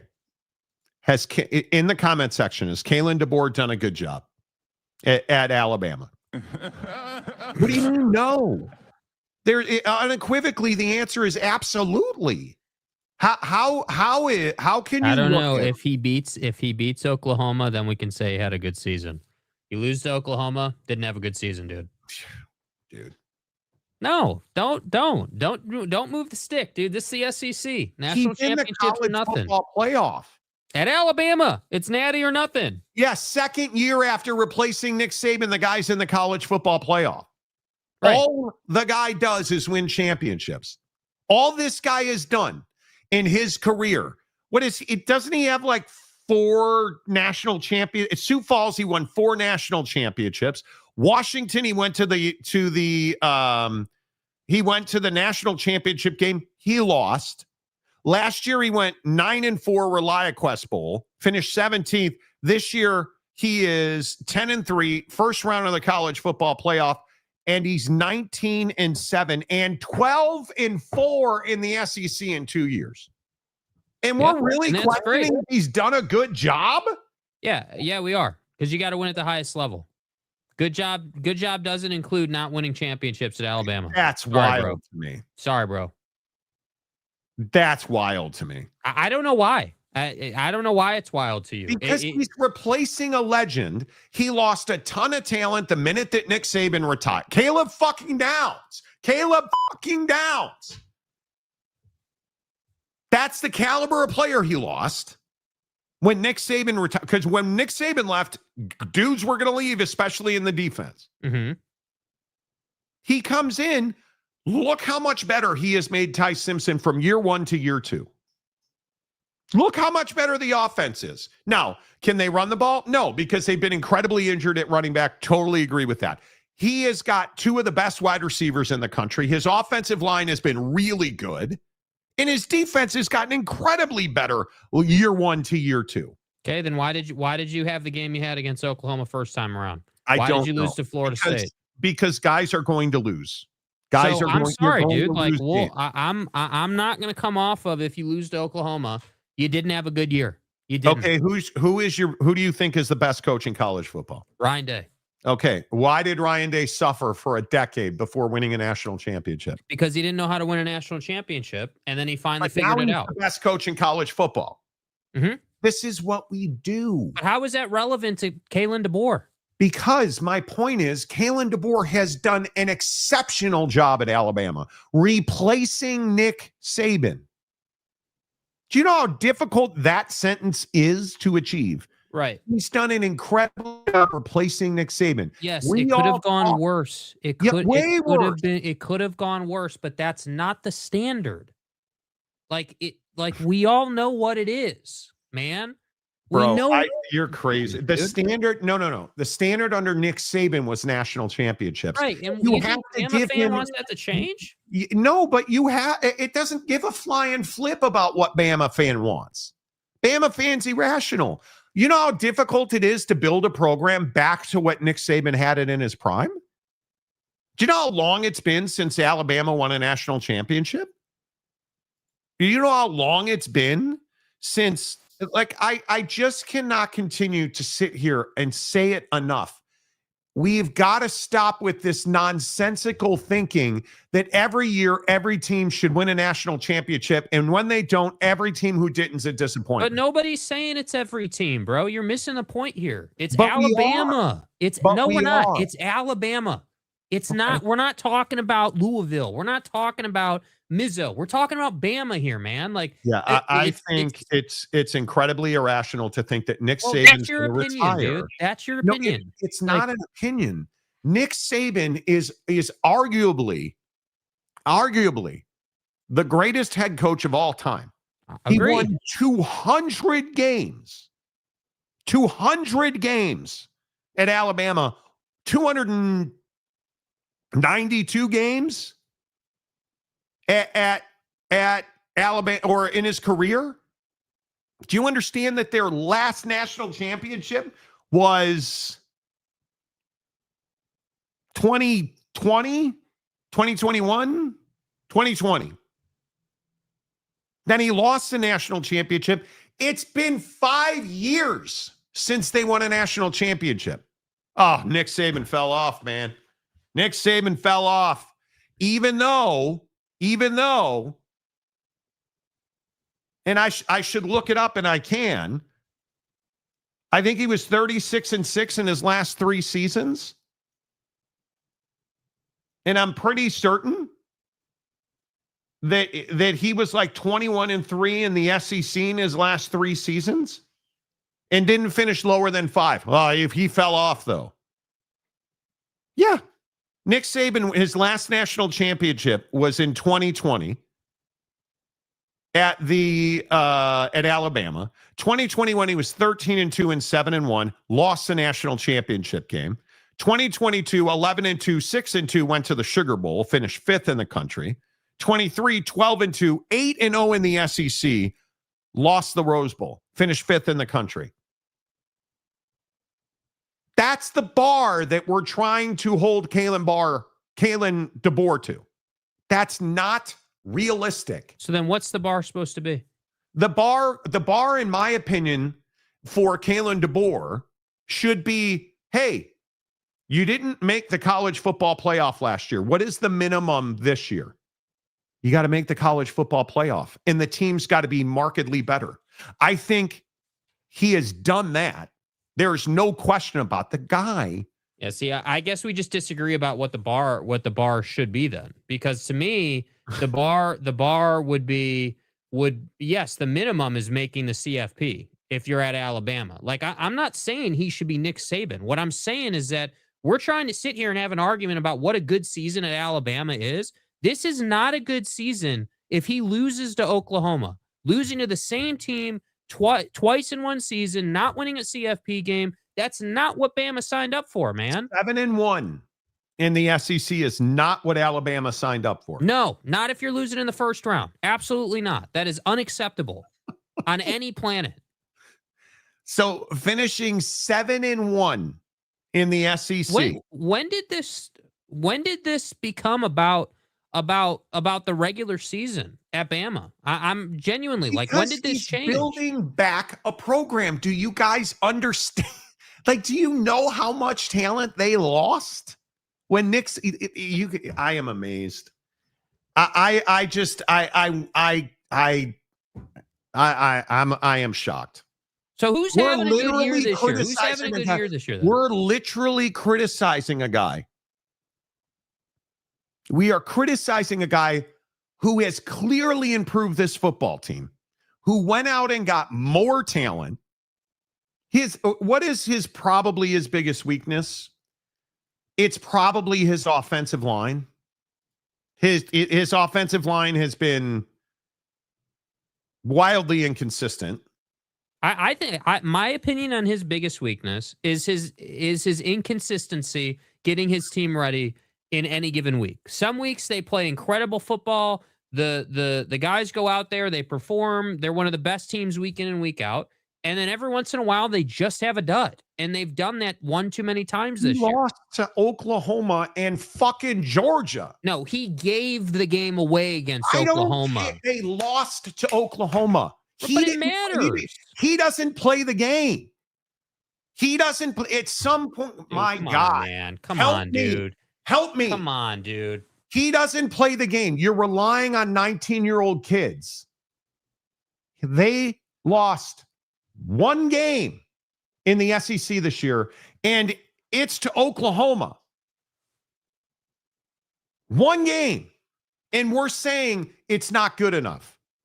His two losses in the SEC this year, one of them was in the SEC championship game against Georgia. One of them was Oklahoma. Granted, it sucks you lost that game at home. I totally agree. But you look at the fact that he lost to Oklahoma by probably 3 total snaps in that game. One of them was a complete blown assignment, right? If you want to criticize the guy, go criticize him for losing the Florida game. You are totally out of character you don't do this with how you talk sports. This is not how you do this ever. You don't change the expectations. You don't change. I'm not changing expectations. I am not changing expectations. It's irrational to believe that in year 2, if the guy loses to Oklahoma on Friday, we should fire him. He's a failure. I'm not saying we should fire him. I'm saying it's the difference between a good season and a bad season. No, that's what we're talking about. I completely disagree. I completely disagree. I think it is crazy to me. It is crazy to me. We're going to say he had a bad season. Last year, he didn't go to the college football playoff. This year, he did, and he had a bad season. Yeah, you want the truth? You want the truth? The SEC. If we're not going to talk about how he lost those games, God damn, and we're not going to talk about what had to take place for him to get into the CFP this year, then what are we talking about? If you just want to, I don't care what year it is. You're the head coach of Alabama, dude. What? Okay, yeah. so what are we saying about Sark then? What are we saying about any of these other dudes? Sark is a really good example. Sark is a really good example. You know what? Why? He didn't have to do it in the SEC, and he never replaced Nick Saban. We're talking about one of the crown jewels of college football and replacing, in my opinion, the greatest coach who's ever done it. And we're saying a guy who's in the college football playoff, who lost one game this year, and it was to Oklahoma in the SEC, and then went to the conference championship game and lost. He's clearly moving this program in the right direction. Yeah, I guess it's just a difference of how we view what he's done this year. You're viewing him favorably because it's year 2. The fact is, whether you want to say it's 19-year-old kids or not, the dude's team showed up and gave that game away against Oklahoma in ugly fashion. Turned the football over multiple times, weren't ready to play. Then you went into the SEC. Okay, wait. It is completely false that they were not ready to play. Then what were they? It's 3 snaps. 3 snaps in a football game. Yeah, that you can't have. Isn't that what defines games? No? I mean, come on. They lost a football game. How many years was Nick Saban undefeated? Write the Oklahoma game off. Oklahoma game doesn't matter. What's the SEC championship game excuse? Georgia was better. No, I don't think beat your ass, I don't think dude. You got any embarrassed, doubt. man. I don't think there's any doubt Georgia was better. Like Georgia was a better team that day. It's the conference championship game. Georgia was the better team. That you're not going to, there is no logic that says Kalen DeBoer is at fault for losing Oklahoma. There's no logic that says because they got blown out by one of the best teams in the country, and really blown out, they gave up 28 points. Georgia's got inarguably one of the best defenses in the SEC. There's just no doubt about it. They're probably the most talented roster in the SEC at Georgia. I mean, I don't even think that's being salacious or outrageous. Now, I would also agree, because of the job that Kalen DeBoer did, Alabama's probably a top 5 team talent-wise in the SEC. It's really close with Texas. Like, if this was LSU, if you had had the year that LSU had, where you just fundamentally, your players were in the wrong spot, you did make tackles, you didn't execute throws, your quarterback was terrible, like, okay, totally get it. The issue at Alabama is their offensive. I think it's their offensive line. I think when you go up against a defense like Georgia, and that's the common thread that you're pulling here. You went up against a defense at Oklahoma, and you look at the numbers against Oklahoma. They were 3 of 13 on third down. Oklahoma was. Your defense played really well.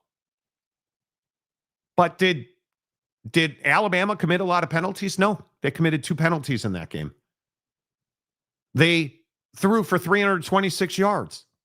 They ran for 80. They outrushed the great Oklahoma rushing attack. It was 3 plays, and a guy made a fatal mistake.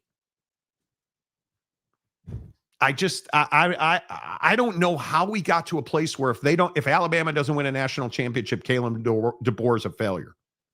Okay, again, I didn't say that. Resonate. I've not said that. The bar and the standard is national championship at Alabama.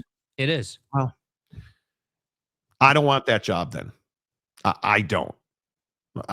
That's crazy. And here's the other thing.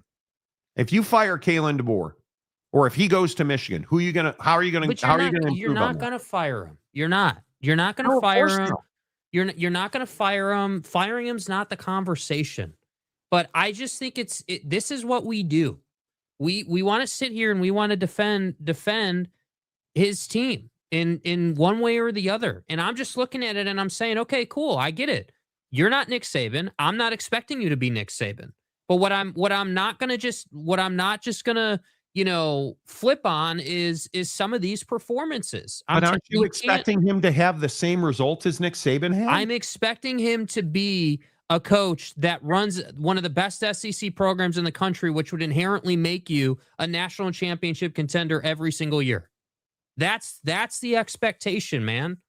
Like he knew that when he took the job. What was the conversation? Well, hey man, he just got to the national championship game at Washington going up against Michigan, but we knew what that Michigan thing was, so no big deal. Not a problem. They played well in that game. It was a close game. No, not a problem. Nobody criticized him for that loss. I didn't criticize him for that loss. Okay, you're going to Bama. Hey, hell of a job in year 1, man. Yeah, you were bounced out of the CFP in dramatic fashion. A lot of people think you should have been in the CFP in year 1. Okay, great job, dude. I'm not crucifying you for that. That's a great job. Hell of a job. But now that you have a Heisman contender at quarterback, you've got a really solid defense. Yes, your O-line can be spotty, but it's good enough to be in games. Like, I just don't think that we can. I guess that I just don't know what I'm talking about. I'm not willing to sit here at Alabama or Georgia or LSU, or I'm going to say the same thing about Lane Kiffin's ass. If he's not competing for a national championship, it's not good enough. You don't make that kind of money. You don't Lane Kiffin to have a better result at LSU than he does at Ole Miss. No question. But again, you're expecting Kalen DeBoer to produce the same result as Nick Saban. They went like I'm looking at a stat right now. They had on Nick Saban's last roster, they had 75 blue chip rated players. On Kalen DeBoer's first roster, they had 53.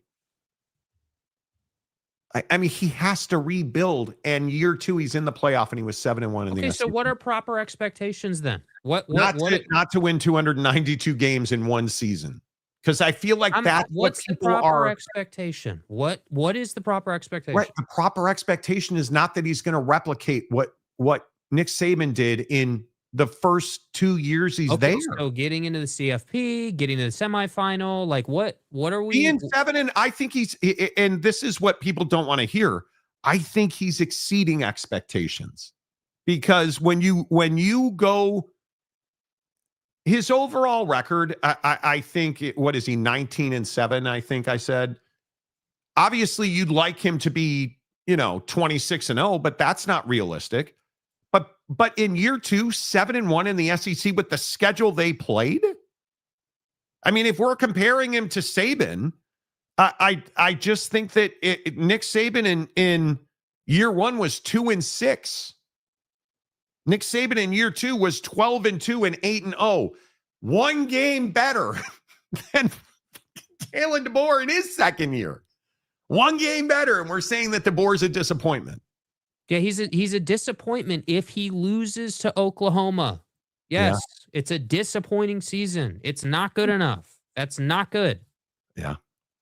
Yeah, I look at his. I can't even believe this is an argument. I can't even believe that it's an argument. argument. It's not an argument. I can't believe that you disagree with me that if he loses that game, that somehow it's still fine. I don't think it is still fine. I'm not okay. I'm not saying it's good for Kalen DeBoer if he loses the game. It will be disappointing, but it's not like he's playing Boise. He's playing Oklahoma. He's playing one of the best teams in the country. He's not getting blown out. Bama's not getting blown out. The matchup is too tight, as we saw the first time around. You understand that he beat Georgia, Vandy, Missouri, Tennessee in 4 straight games this year. At Georgia, at Missouri. Then he went to South Carolina in the 5th game and won. Blew out LSU, lost to Oklahoma, blew out Eastern Illinois, won the Iron Bowl, and then lost 28-7 in the SEC championship game. And we're really discussing if he's a disappointment? I struggle with that so much. All right, let's go to the comment section. Probably enough of us. Alabama has only beat Oklahoma twice ever, and one of those times was in 1962. I think they're going to win the game. In the same conference. They didn't have the opportunity. Yeah, but it's an interesting point. Oklahoma their defense is elite this year. Their defense is very, very good. It's going to be a toss-up game. That right there is my point. That right there. Will it be a toss-up game because they fumble the game away again and players make mistakes? Or will it be a toss-up game because they both play their best game and it just comes down to the final possession? Because it matters how you win and lose ball games. And I will never come off of that, ever. I think you're being incredibly unrealistic. Again, I will just continue to tell you guys. I'll just continue to say this. You're relying on 19-year-old kids. That's who you're playing. And so it is really tough to believe that they're going to make every play every time. And bro, it was 3 snaps in an entire football game. And one of them was a fatal error, a fatal mistake. So, Mateer will be better than the first meeting. Well, that Bama front seven's really good, so he better be.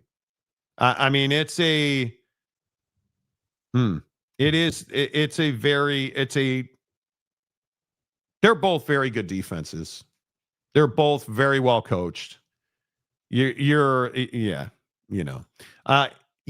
not heard the details, but it seems to be pretty bad. What are you talking about? What did I miss? Bobcats had back-to-back good seasons. I have no idea what we're talking about. Yeah, what are we talking about? This show started out so fun with the mixing board voices. Now it's got all serious with the argument. No, Daddy, no. We're allowed to argue over sports. It's not personal. You know, it's okay. You know, yeah, the Ohio, yeah. But that's been brewing for a minute. That's been, yeah, this has not been a good year for football coaches. You know, oh, look at that. UW fan Jim, hello. As a former defensive player, sometimes we cause the fumbles and turnovers, and those are two really good defenses. You know, Jimmy says Joel Klatt is Richard Noggin. See what he did there? Mm-hmm. See what he did there? You know. I believe Nick Saban was relying on young kids when he went on his run as well, right? But nobody's comparing him to Nick Saban, bro. God. Yes, it's not about Nick. No, I did not, dude. No, I did not. No, I did not. You're expecting similar results. Well, that's the point you're trying to push in the conversation. I'm simply talking about good season or bad season at Alabama football. Good seasons at Alabama football don't include CFP losses. That's not how it's ever been. So how many years did Nick Saban fail? A lot. Many years. The difference was he was there year after year after year after year. All I'm saying, we'll see what Kalen does over the next probably 8 years. It's what we do. We need to stop comparing his results to Nick Saban's results. Nick Saban won 292 games. And now that he's retired, we seem to think he never lost a single game. We've got to stop doing that. Kalen DeBoer is doing a great job. He's on the exact same trajectory he was on at Washington, where he did a great job. He beat your boy who, you know, Slammer Lanning, ding dong guy. I mean, I don't disagree that the expectation at Alabama should be winning playoff games. You should, if you're an Alabama fan, expect to beat Oklahoma. And if you don't, you should feel disappointed. But what you can't do is be like, oh, Saban would have won that game. Well, he's not. And I think Kalen DeBoer has had to deal with expectations. You want to talk about a 10-game run? Do you understand the run they went on after Florida State? That's a great run. It's crazy to me. It's absolutely crazy to me. Lamont Tucker, Monty, respectfully, Jake's 100% right. Bama fans want him in the playoffs and in contention for a chip every year, which he is. He loses this game to Oklahoma, they will call for his head again. I don't think they will. No, I don't think they will either.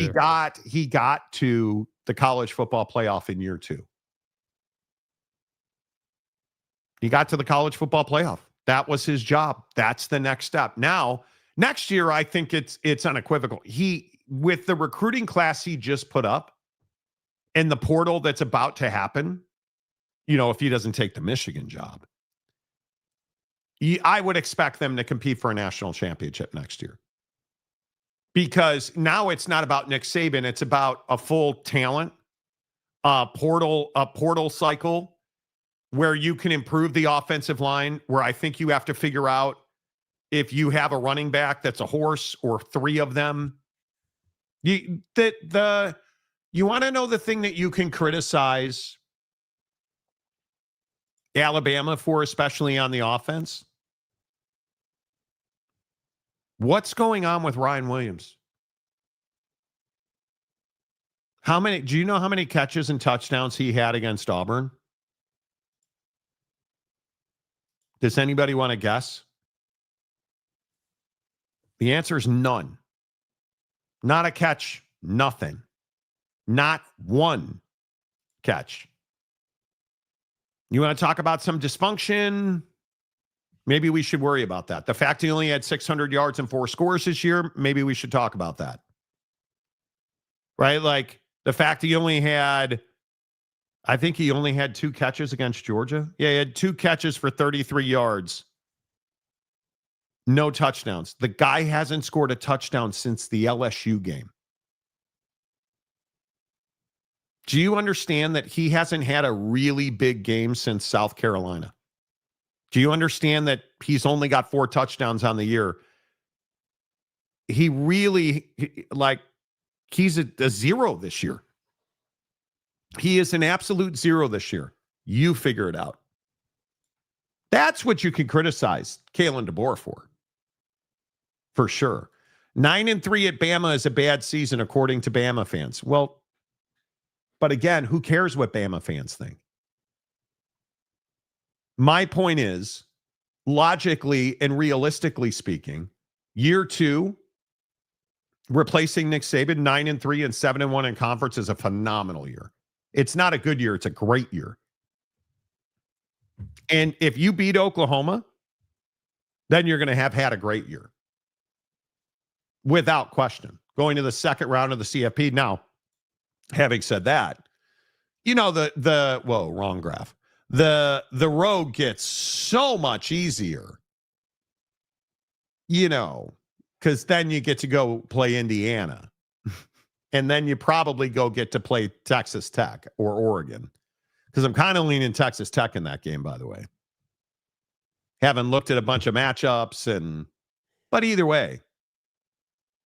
And I still maintain, and this might be the argument of all arguments, I think the national championship's coming out of that bracket. Because Indiana's good enough to win the national championship.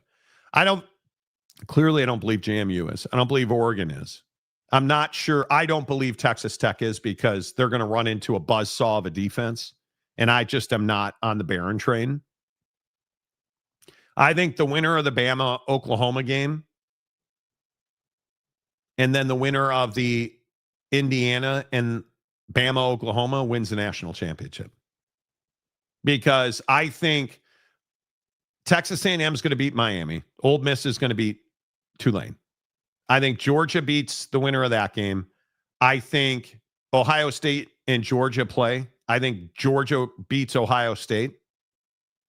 And I think, especially if it's Indiana, Georgia, I think Gunnar Stockton's incredibly vulnerable against Indiana's defense. I think Indiana has a real shot to win a national championship. And I don't know that I've ever said that before. I think they have a real shot to win a national championship. Yeah, they're really good. No doubt about it. They're a problem. Bama's not winning a natty this year. Well, I would agree with that. Totally would agree. Tech has their own buzzsaw of a defense. Well, I'm not saying that they don't. Against who, though? You have to, it goes without saying, you have to have an elite defense to win a national championship. But I'll point you to Notre Dame last year against Ohio State. What didn't we have against Ohio State? An offense that could compete with Ohio State's defense, which was historically good. But if you look at Indiana's defense against Georgia's defense, or Indiana's defense against Tech's defense, you're going to lean Georgia, because they're historically, they've been very good. And they've been good in big games. My biggest question is, can Gunnar Stockton beat Texas Tech's defense? Let's say they run into that. Okay, probably not. Texas Tech's defense is going to be very good. Fernando Mendoza is better than Texas Tech's defense. That's something and I'm they very haven't seen a confident quarterback as good as he is. I would agree with that. That's one of the things that I'm really curious to see, the caliber of Texas Tech's defense against an elite passer of the football. Because they have not seen that. They have not seen that. And one of the things that we always talk about on this show is that I think the Big 12 hurts its best teams. I think Big 12 offenses this year hurt Texas Tech. Because Texas Tech they haven't had the combination of elite thrower with elite targets. Almost anybody they run into, Oregon's going to have an elite thrower with elite targets. Because all Oregon's doing right now is sitting at home, like the stitches are starting to come out. The Band-Aids are coming off. Yeah, Oregon's getting healthy, and they're going to get a tune-up. They're going to get a warm-up game here against JMU, who I think they're going to handle. I think my biggest question when Oregon and Texas Tech meet, Texas Tech should win that game. Can Baron Morton throw the Red Raiders to a win against Oregon? Now, I'm the guy who also says Oregon doesn't get to the quarterback. But what does that turn this defense into? One that can defend the pass. And they can defend the pass. They will bait you into making a mistake. And Texas Tech does not run the football at a level where you're going to be able to control the clock and win a shootout. I think I think that would be a great matchup. I think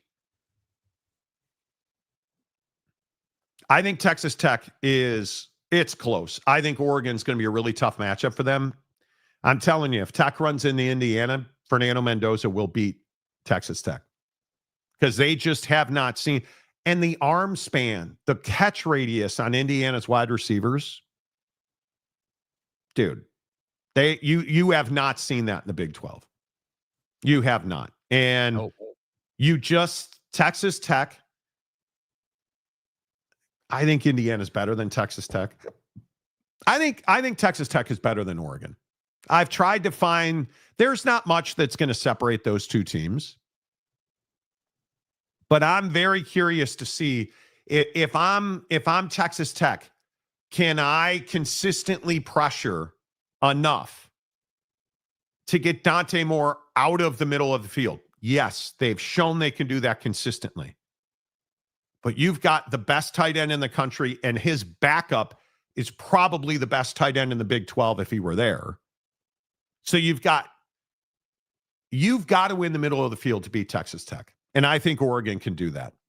I think I've spent a lot of time trying to figure out how do you beat Texas Tech?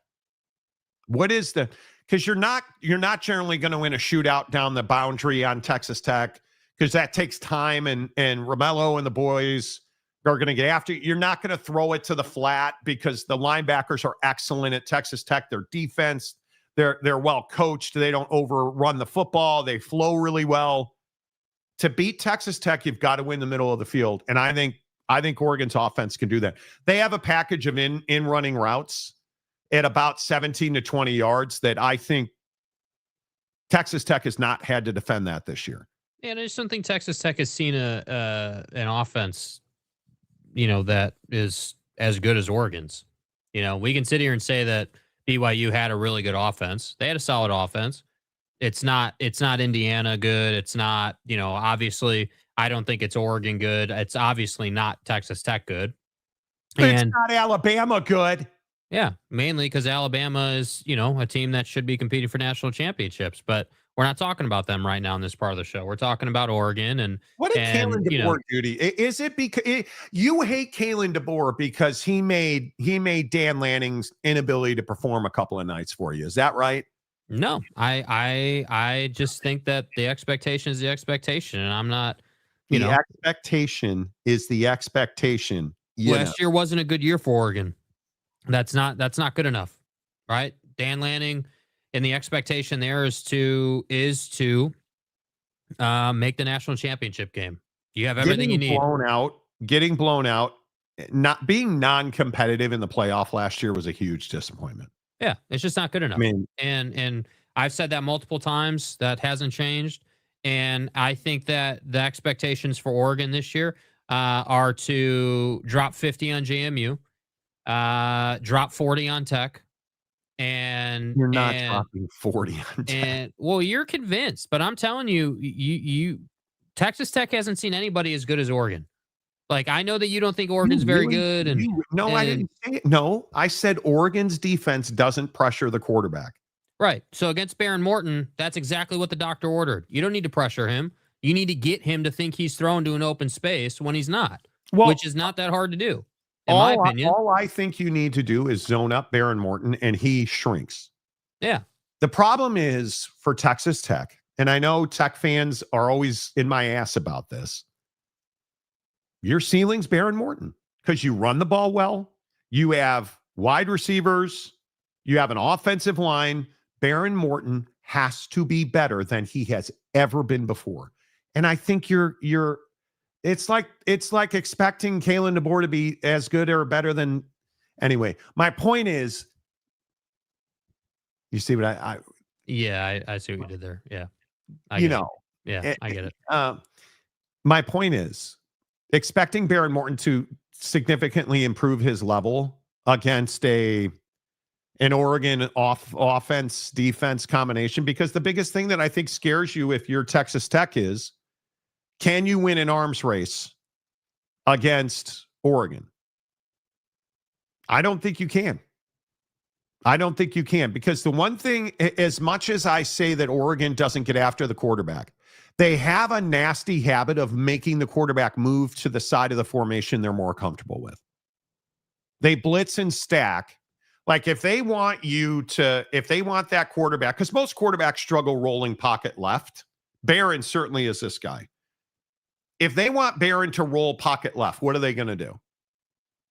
They're going to stack off his right. They're going to bring more pressure. They're going to twist into that gap. They're going to, in my opinion, they're going to, like their 3 technique is going to come inside hard. Like he's going to come inside hard to force Barron out left, right? So you're going to go into his right side.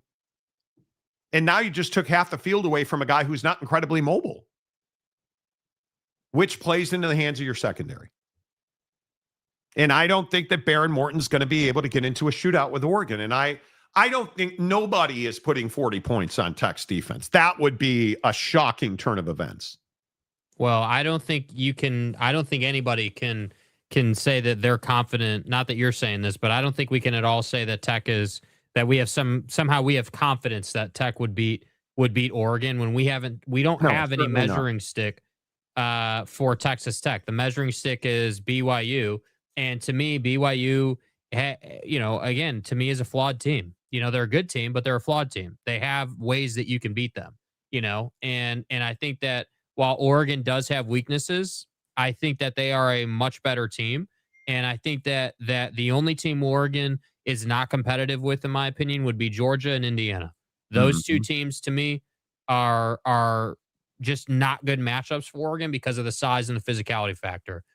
That said, I also think that the quotient of Baron Morton at a neutral site in a huge game plays a factor. I mean, I wouldn't be at all surprised if Baron threw 2 picks in that game. I wouldn't at all be surprised if they were able to generate. I wouldn't be surprised if they got a pick 6 on him. Yeah. So okay. So I would not be surprised by that. So if Oregon can put up, what did they put up? 41, 42 on USC at home. Okay, maybe they don't put up 40. Okay, great. They don't put up 40. I wouldn't at all be surprised on a neutral site to see Oregon put up 30 to 35 points. That would not surprise me at all in a CFP game to see them do that against Texas Tech, when Texas Tech's offense, I think, is very week to week. It is. You don't know. The defense is every week. You know what the defense is. I think they're pretty reliable. They're very good. But I don't know. I don't have a lot of confidence. I'm not going into this saying, yeah, man, this is definitely going to be close. I do think that there's a chance it won't be close. Yeah, you will see.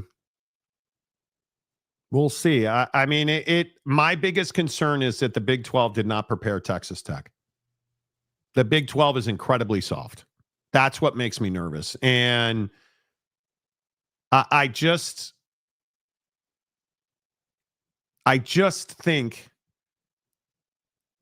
I look at the bracket. I think Indiana has a real chance to win a national championship here. Yep. And they have this crazy.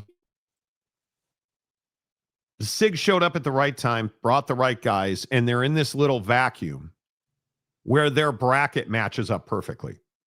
Their bracket matches up perfectly. Fernando Mendoza is the right temperament. He won't let the Heisman go to his head. He's not a guy that gets on the banquet circuit. I think he's the perfect guy. And I just think that side of the bracket is loaded with so many defenses that Texas Tech just has no idea. They're so physical. And Barron really scares me. Barron really, really worries me. He really, really worries me. But we'll see. Oregon by 13.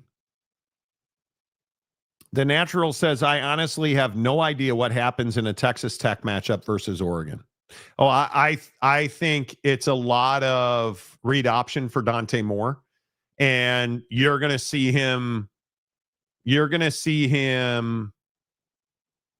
He's just such a good thrower of the football. In big moments, I don't know how he does it. I wish he would teach Caleb Williams, but he just gets stupidly accurate in big moments. He's made some throws that you're like, how? The Caleb Williams touchdown in the end zone to Moore the other day. How? It's that kind of player. And I do think Dante Moore is incredibly reminiscent of Caleb Williams without being in his mom's cleavage. Mm-hmm. I just think Dante's incredible. 13's a big number. Ducks by 2, Ducks by 7. Texas Tech has 2 quality wins on their resume, Utah and BYU. I'm picking Tech over Oregon. The fact that Tech went into Salt Lake City and won, that's a quality win.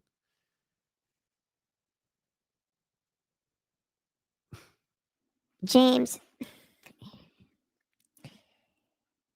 listen, there's this little issue.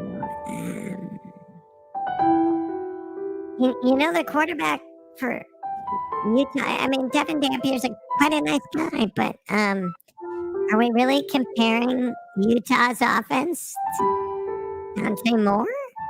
You know, I was thinking, maybe you take some time off of the football predictions, because I think you just kicked Texas Tech right in the cock here. You may have cursed them, and I just think West Texas that's not the place you want to go and lie told on her ass. And Yes, you did. Yes, you did. I'm picking Tech over Oregon. Maybe you should shut the up. I'm just talking for Texas Tech. Shut the fuck up, Donnie. I like you. You're a nice guy and stuff. Shut the fuck up, Donnie. I mean, Preston Stone's cock. You kind of cursed it. That thing, it doesn't bend left anymore. Now it just bends down. And didn't he go play at the penis car wash at Northwestern? I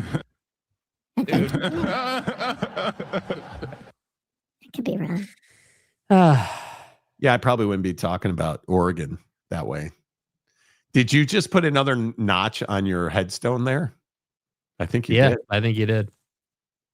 Think about how hard it is. Oh, yeah, let's talk about how hard it is, James.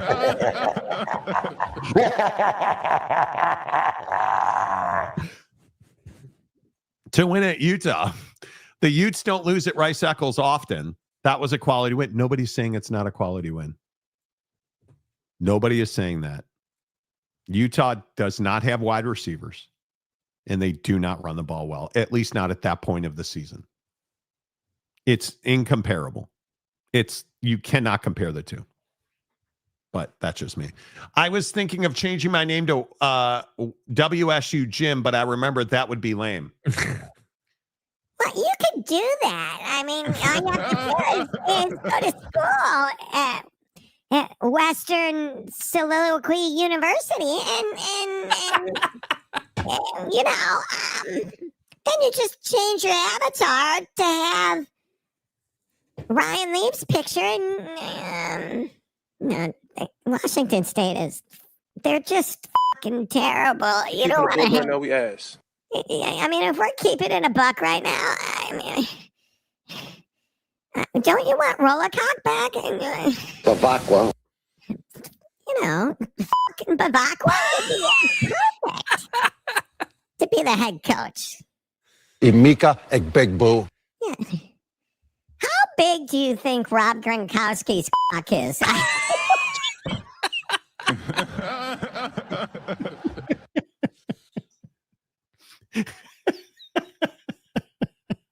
Bro, the sound machine is so bad, bro. This is nasty. Nasty. It's amazing.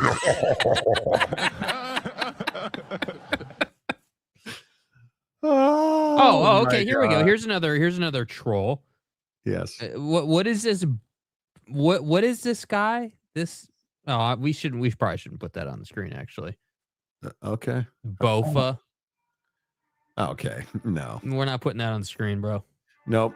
Western State is in Gunnison, Colorado. Same thing. Welcome to Pound Town. Yeah. Rob Gronkowski could absolutely be. James, I'm going to tell you what I tell my students. Think before you speak, man. You might want to compare the offense, maybe the style. If James said it was massive, it would deflate. Probably. Fight on natties. Comparing Dante Moore to the first overall pick, Heisman Trophy winning quarterback. Yeah, Dante Moore is on the next level. Where does Dante Moore keep his most recent Heisman? What do you mean? I don't understand what you mean by that. I'm not comparing him to Fernando Mendoza. If this is the last show. If this is the last show of the year, I really do hope. Something like that. You and Mrs. Monty fuck like boys. Bro. I really hope that you and Mrs. Monty put a hot dog down a hallway in Paris. Safe travels, little buddy. Okay. Oh my God, just like that. Oh. Bonjour, messieurs. You want to get massaged? Comment Elise Voix. Okay. Gumby. What's up, Gumby? Tom Brady said Gronk's kickstand is, quote, amazing. Oh, yeah. Oh, yeah. I believe that's a direct quote. What's your wife? Johnny. Bryce Martin, I'm going to flip tables now. Yeah, because James got you. Now you guys are done. Jack Harrington, LOL, Alvin and the Chipmunk Monty trying. Dumpster raccoon video with kid voice saying, "Here I am, bitches." Exactly. This show is ending the year with a bang. Yeah, that's what she said. Alvin, Simon, Theodore, and old Unk. Yeah! And the semen demon. And the semen demon off the top row. Let's see where. Guys. Hey, guys. Could you sling a couple of croissants over here to West Texas? Oh wait, they kicked me out of West Texas. They hate me over there because you see, I was looking at offenses and somehow, Anyway, I'd like a croissant if you could manage it. That'd be great. Ticket will flow. Even saying croissant like that is funny. Hey guys, could you send me a croissant? It's amazing. Bang, as in James absolutely death punching my team. Yes, he did. He did. He put you on his belt. He did. With the Upper evil deck laugh. demon. Yeah. The Rectory Wranglers are going all the way and winning the Seaman Demon Cup. The Seaman Demon Cup. Let's go. My own tournament.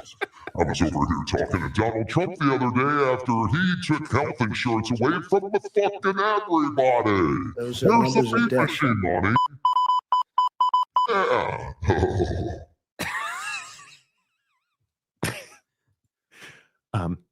Hey, Guys. Hey, Bryce, guys. They could kick in the balls, you'll never get. Yeah, it is. Yeah, my balls do ache. Yeah. Anyway, you have to believe in tech. I think they're better than I personally believe. I personally believe here in the United States of Iraq, such as and stuff. I don't think they can beat Indiana. Though. It's Indiana. Indiana's really good. The old Oaken Bucket. Yay! Anyway, Indiana can run the balls deep, and they can keep Tech's offense off the field. And then that's how you win football games. More yards, less points, more time on the clock for you and your and stuff. Okay, bye. I thought of your show when I found out the dogs were in the Bucked Up Bowl. Bucked up, baby. You gotta say it with the voice. Yeah. Bucked up, motherfuckers.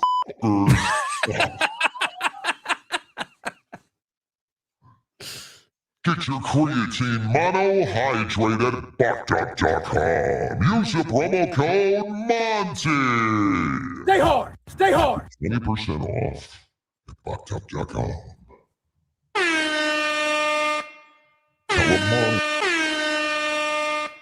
Shut up, Jake. Anyway, buckedup.com. Well, all right. Thanks, James, for your contribution today, man. That was really something, bro. It was. Final score, Jake. Texas Tech, Oregon. Which way are you leaning? Oregon. Oh, we know Obviously. which way Jake's leaning. Yeah. Yeah. He wants that after action. Yeah. Stay hard. Yeah, I'm going 35-24. Are you going to be throat slamming? What do you think? Yep. 35-24 Oregon. 2 turnovers out of Barron, 1 fumble out of the offense. Not that close. Yeah. I think it'll be 63-14. Texas Tech's going to win. What's up, motherfuckers? I think just looking at it, I don't see how either of these teams breaks 27 points. And I think Texas Tech rolls out of bed with 21. I think 27-21 Oregon wins that game. Okay. And this is assuming that they put 40 on JMU, which I think they will. I'm pretty certain they will. But that's me. Hey, Oregon got to beat JMU first. Yes, they do. Please. Yep. Confirmed, Jake is team lean. He is, no doubt. Monty, seriously, who's winning the OU Load Tide game? I have to think Alabama. Alabama has too much talent to beat them the same way. And my question is, and this seems simplistic. Totally get that. Is Oklahoma diverse enough schematically to play a different style of football? My fear for Oklahoma fan is they are not. I don't think they are. I don't think they are scheme diverse enough to play a completely different style. Yeah, our guy Chris Karn texting me today. I am not amused in any way, shape, or form about what's going on with the Chicago Bears. And I don't know if you guys heard this story or not. The Chicago Bears are now looking for a new stadium site because the state of Illinois is unwilling to help them fund a stadium. Kevin Warren, the president and CEO of the Chicago Bears, says the stakes for Illinois are significant. Thousands of union jobs, year-round attractions, global events made possible by a fixed-roof stadium that would provide long-term revenue for the state. But he says, we've been told directly by state leadership, state of Illinois, our project will not be a priority in 2026, despite the benefits it will bring to Illinois. Consequently, in addition to Arlington Park, we need to expand our search and critically evaluate opportunities throughout the Chicagoland region, including Northwestern Indiana. This is not about leverage. We spent years trying to build a new home in Cook County. We invested significant time and resources evaluating multiple sites and rationally decided on Arlington Heights. Our fans deserve a world-class stadium. Our players and coaches deserve a venue that matches a championship standard they strive for every day. As we move forward, our goal is clear. Build a world-class football team that has a world-class stadium worthy of our world-class fans, a stadium that reflects the future we are building together. You're not moving to Indiana. And I'm going to continue to say what I have said about the Chicago Bears for years and years and years. And years and years and years. The Chicago Bears should build a stadium on the lakefront. And I just don't think that this is tough to comprehend. I really don't think it's tough to comprehend. It's not. I mean, what do you mean you're looking at moving to Indiana? What are you talking about, dude? Like, how is that even a reality or an option? Yeah, I think it is. I think it is incredibly difficult. And I will just continue to say, and I said this about the Utah Jazz and the Utah Mammoth, and I will say the same thing about the Chicago Bears. Public financing of private stadiums is a mistake. Taxpayer dollars should not be spent on sports stadiums. Bonds should not be written for sports stadiums. You look at what's going on in Salt Lake City, they just raised property taxes again. Did they do that to pay for the stadium renovations? No. They just gave the owner of the Jazz, Ryan Smith, who's a billionaire allegedly, they gave him billions of taxpayer dollars. The Chicago metropolitan area does not have that luxury. The city of Chicago is finally moving in the right direction crime-wise. And why is that? Education. They are facilitating education and young mind development. You cannot forsake that to build the Bears a stadium on the riverfront. They're billionaires. Finance it. Pay for it. It is, I love the Chicago Bears. I am a passionate Chicago Bears fan. Screw the Packers.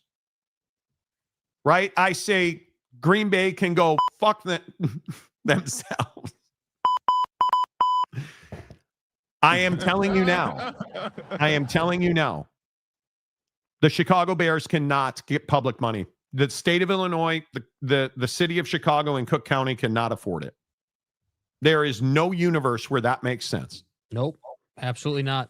And it's I don't understand why we always have to get here with stadiums. It drives me nuts, man. Whether it's Chase Field in Phoenix, whether it's, Geha, whether it's the Bears, like the Jazz, like how many times? Why are we giving billionaires more billions, man? On top of, real estate tax increase and on top of tourism tax increase. Like, bro, how much are you going to tax people, man? How much are you going to tax people before it's detrimental? Like, I just don't get it. Are you kidding me with this situation at Ohio? TV 10 in Columbus. TV 10 in Columbus is saying that he was fired, terminated for cause, because he admitted drinking alcohol in his office and storing it in his desk and inviting assistants to drink with him in his office after games. That's why you fired Brian Smith? Bro, I'm not a guy who drinks a lot. I have covered so many coaches. Do you know how many coaches I personally have had a beer with after a game was over? I can tell you, and I'm not going to name them, I've been in the car with 3 coaches while they're driving, drinking a beer after a game. Do you know how many coaches sit in their office and have a glass of whiskey after a game? And Ohio fired him for this? His attorney, Rex Elliott, said, quote, "We vigorously dispute Ohio University's grounds for termination. Coach and termination for cause of Coach Smith. He is shocked and dismayed by this turn of events. We plan to fight this wrongful termination to protect his good name. Coach Smith is an ethical man who has done exemplary job for the university. He wants nothing but the best for the players, coaches, and the entire Bobcat community. You fired this guy for sipping whiskey in his office after football games. Bro, that better not be true. That had better not be true, because I give up, dude. I give up. All right. Little breaking news for you. There apparently has been a statement released. Michigan interim president Domenico Grasso has released a statement on video to update the investigation and general happenings at Michigan. Colleagues and students, this past week has been a difficult one for the University of Michigan, and I want to provide you with an update on where the university stands in its response to former football coach Sharon Moore's actions.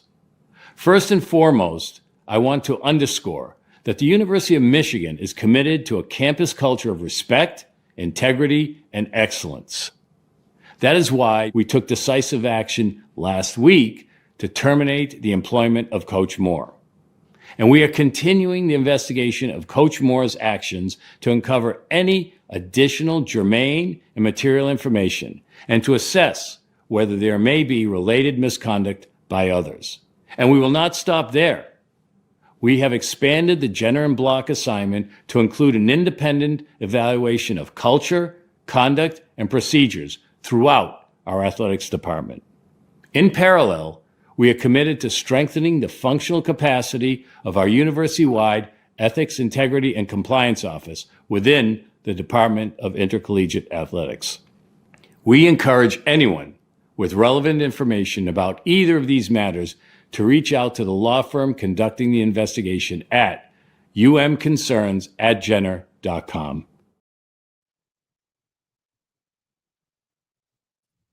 I don't know. Thanks for that. A lot of nothing, which is exactly the point. What was the point of making that statement? I mean, I'm hearing this for the first time. Well, first of all, I think we should say credit for doing it on video, because we almost never see that anymore. Very well done. But I don't know I don't know what he was saying here. I mean, I think that it's damage control. That's all it is. I mean, I think that you're putting out a video statement to try to assert the seriousness of the situation and try to send the message that you're doing everything that you can do. You know, I think it's, you know, he's coach talking the hell out of it. You know, he's damage controlling the hell out of it. But, you know, I always say this. This is what I said about Teresa Gould with the Pac-12 stuff. We should be seeing you on video talking about this and trying to control the narrative. If you do or don't is another conversation, but just make the effort, which they're trying to do here, clearly. Well, and I think obviously what you heard him say there was we're investigating whether there may be related misconduct. And interesting, a lawyer friend of mine saying the warrants termination. How we doing over there? Job of the manual. Warrants termination of any employees, we will act swiftly.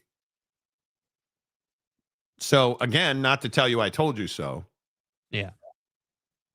Ward manual, there's a reason you haven't heard word one from that cat. Because I think he knows he's swimming in deep water right now. Yeah. And as much as this guy said nothing, I think he said everything you need to say there. You know. Now, obviously, that statement was written by lawyers. Why did he release that statement? Because he wants you to know they're moving. Mm-hmm. He wants you to know that this is not going to be a forever long investigation. I give him credit for doing it on YouTube and in video. But I think the question is, he's an interim president who essentially doesn't have an athletic director. I'm very curious to see who hires this coach. Yeah. I'm very curious to see that, because I will maintain The Big Ten cannot have Michigan be a rudderless ship for the next 12 months. And if this gets to the portal without a head coach, they're going to be a rudderless ship for 12 months because they're going to struggle to have talent. And if you hire Kalen DeBoer, you better hope that he brings a staff with him and he brings talent from Alabama with him, because they're going to struggle next year. They are going to be wildly untalented, which again, Kalen DeBoer, you look at the way the talent composites in the SEC are going, his high school recruiting classes the last 2 years, next year, Alabama will be the most talented team in the SEC. So again, I'm just asking you why he's walking away from that job for Michigan. No idea. No idea. The only reason would be because he wants to. That's it. Because he wants to have that on his resume. I think what he said there, the biggest thing that he said there was, we're reviewing if there's grounds for termination of other people. Ward Manuel is going to lose his job, in my opinion. Yeah, as he should. Deservedly so. Yeah. Deservedly so. Another update on the Ohio situation. The Athletic reporting, quote, according to records obtained by the Athletic, former Ohio University football coach Brian Smith was reprimanded on November 25th for violating school policy regarding storing and consuming alcohol in university offices. They fired this guy for drinking in his office after football games. This is flipping wild to me. You cannot be serious. You want to talk about a culturally bankrupt university?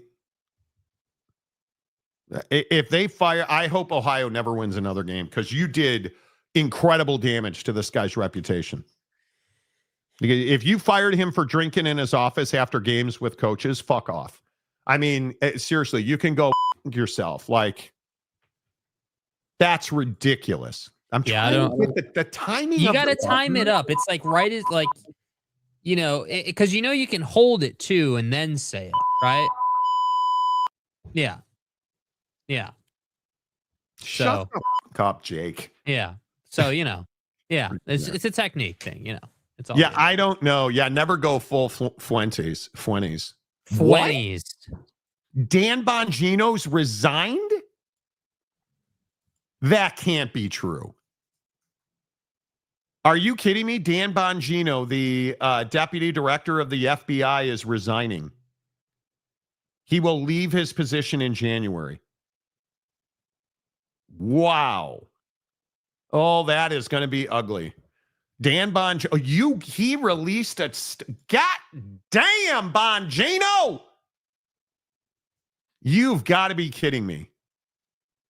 Dan Bongino, ho! I'll be leaving my position with the FBI in January. I want to thank President Trump, AG Bondi, Director Patel for the opportunity to serve with purpose. I want to thank you, my fellow Americans, for the privilege to serve you. God bless America and all those who defend her. Dan Bongino resigning as Deputy Director of the FBI today. Woo! It's coming, man. Wow. I mean, I don't even know what you say about it, dude. I think it's... Well, this is the question right here. When's Cash gone? Because he has been... Did you guys see this podcast he did? I think I mentioned it yesterday. Yes, they really fired a guy for drinking, a football coach for drinking in his office after a game. Like, wild. It's crazy to me. It is really getting crazy that Kash Patel is still the director of the FBI. I'll never understand it. There's many things I'll never understand about this administration. Not to take this in the wrong direction, but it's, Well, and now allegedly, did you guys hear that we're going to war tonight? Donald Trump is supposed to address the nation. I don't know when this, what he's going to say about this. But he is supposedly going to go before the country and announce that we're at war. And what that means, Trump said the message this evening is we inherited a mess and our country is going to be stronger than ever before.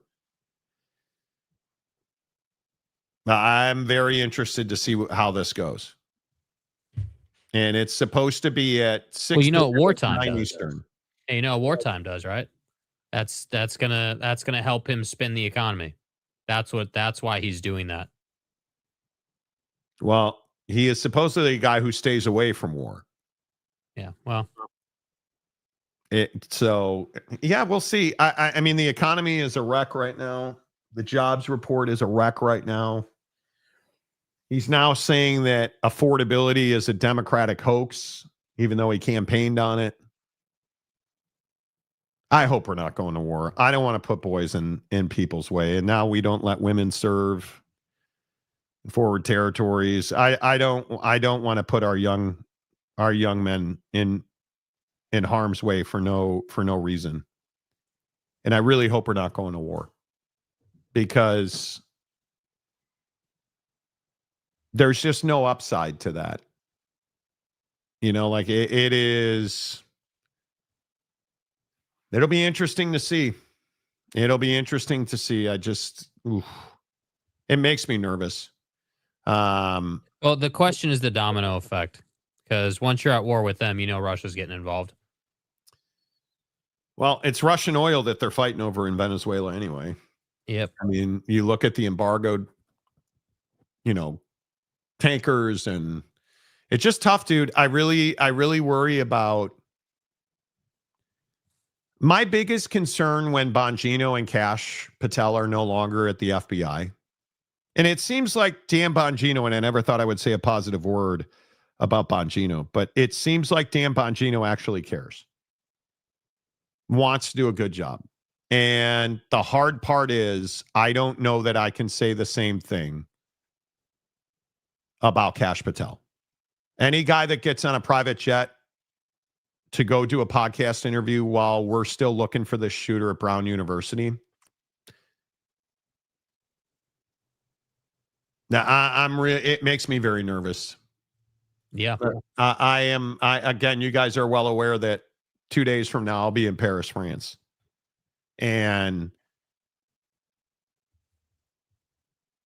it just makes me nervous. I mean, we're a country that doesn't feel like we have a grasp on our intelligence. And now the deputy director just announced he's walking away. And we have a guy in Kash Patel who just isn't qualified for the job. Right? Like, I mean, we have people in our intelligence, it was, I don't know. Yeah, it's not great, man. Makes me nervous. Yeah, as it should. We have such a great country, and we have such a great ability, and we're just not using it. We're just not using it. It's wild to me that Dan Bongino resigned today. It is crazy. Crazy that he resigned today. Damn. I thought Trump said it was somehow our oil they stole from us. I have no idea, dude. I just work here. George Takei. Oh, my goodness. Totally agree with Kash. He's shady as hell. Like, you need somebody who has served on the ground in the FBI to run the FBI. It is a cultural thing. Even Dan Bongino, wasn't Dan Bongino a Secret Service agent? Not an FBI agent.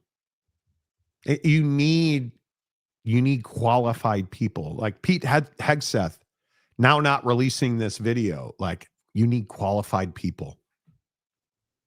That's the biggest issue. This chief of staff doing this interview, and now Vanity Fair is going to release the entirety of the tapes. Good, because she said that the magazine, Susie Wiles said that the magazine misquoted her. They're going to release all the tapes now, unlike Pete Hegseth, right? Like, I don't know what we're doing. I have no idea what we're doing. Creating distractions is what we're doing. Yeah. It makes me a little nervous traveling as an American. Yeah, it does. It does. Yeah, It makes me, absolutely. it makes me nervous walking my dog at lunch today. I wasn't, and I didn't. I'm not saying this to say, "Hey, look at me." There's a row of benches, these concrete benches, and there was a guy sitting on this bench by my house on this corner who was clearly a homeless guy. He was probably 25 years old, and he asked if he could pet my dog. And I said, no, I don't let people pet my dog generally. And I said, no. And he said, well, you don't have to be scared. And I said, I'm not scared, man. And I'm not scared of you. I don't let anybody pet my dog. And so I felt bad because I didn't really think the impact it would have on him. Like, hey, this guy thinks I'm a POS. But so I said to him, well, how are you? How's your life, dude? Just to make a conversation with him. I was like, how's your life, dude? And he said, I choose to be out here. The guy said to me, I have a family. I have a place to go. But those are miserable people. And I don't want to talk politics every day. He chooses. That's where we are. And I said last night, we don't take care of our neighbors. We don't treat our neighbors like neighbors. We treat them like enemies. And that's the problem now. That's the problem. We got to stop. We got to take care of each other. And we just don't, because we can't talk politics, right? You're either a Trump guy or you're not. And if you're not, now it's like, and now everybody wants to give, Marjorie Taylor Greene all kinds of credit. Do you guys understand what a wingnut Marjorie Taylor Greene is? Just because she doesn't support Donald Trump anymore doesn't mean that her wingnuttery is somehow lessened. No, but it's a sign of things to come. It is. And now Dan Bongino's resigning. Yeah. So there is momentum here. Small, but there is momentum.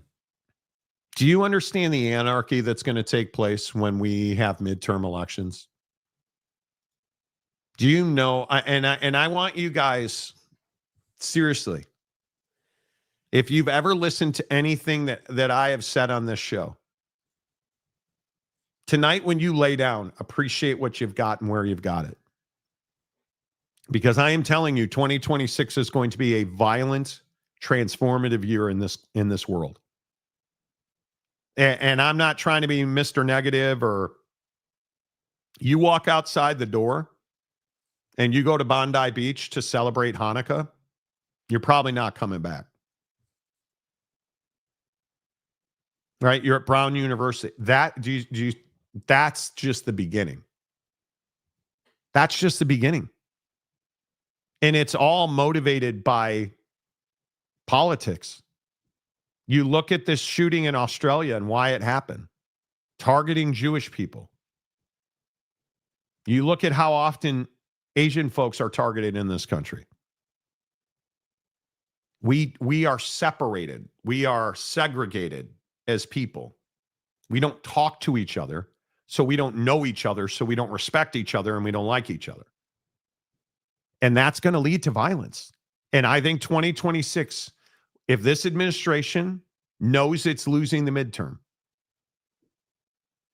what it will not hesitate to do terrifies me. Did you guys see this thing with the Fed? All the governors re-upped 7 weeks ahead of time at the Fed. Because why did they do that? To have the element of surprise so that the administration can't stack the Fed. Because if this country, one of the biggest mistakes we could make is going to 1% Fed rate. If we drop the Fed rate to 1%, you don't leave the house. Because it is going to, if you do that, it will get significantly worse. Things will get so exponentially more expensive. You drop the Fed rate to 1%, you will not be able to buy food. You will not be able to buy, let alone house, car. You will not afford gas. You will not afford food. You will not afford credit cards. You will not afford clothing, the basic necessities. And you look at this thing with healthcare now. Did you guys see this thing in the House today? And I'm going to try, I don't want to misquote myself. Did you see the Republican revolt on Speaker Johnson today? I think he lost 6 Republicans to healthcare. He lost 6 Republicans to healthcare today. Because here in a couple of weeks, you're going to have people that are not going to be able to afford healthcare. So what are they going to do? They're going to go without it. When does that end well? That never ends well. And I'm just telling you, man, I'm really worried about what 2026 is going to do. And you look at I want to say they're moderate Republicans. I'm trying to pull it up, but of course I can't find it. You're going to block this. And I think it's going to cause real problems. If Mike Johnson loses the House, and it looks like he's lost the House now, because you lost that moderate block of Republicans, you're going to see they're going to extend the subsidies. And the reason that they did it, Mike Johnson blocked a vote from coming to the floor on their plan to have a 2-year extension of subsidies, which, and if you don't know, subsidies, the Obamacare subsidies, the government pays into what you pay for healthcare. If you're on Obamacare, they help you cut your costs so you can afford health insurance. Those are set to expire. And Mike Johnson blocking that vote pissed off a bunch of Republicans. He lost 6 of them.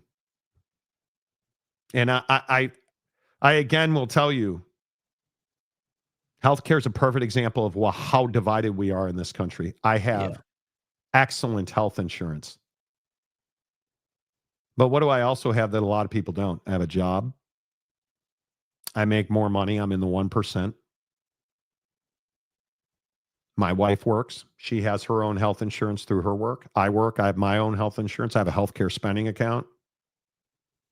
Do you know how much I take that for granted versus people who don't have it at all? We have got to find a way to sit back down at the table and work this shit out. Because if we don't do that, I have real fear over 2026, man. And I feel like I'm ending the show on a downer. I don't mean to do that.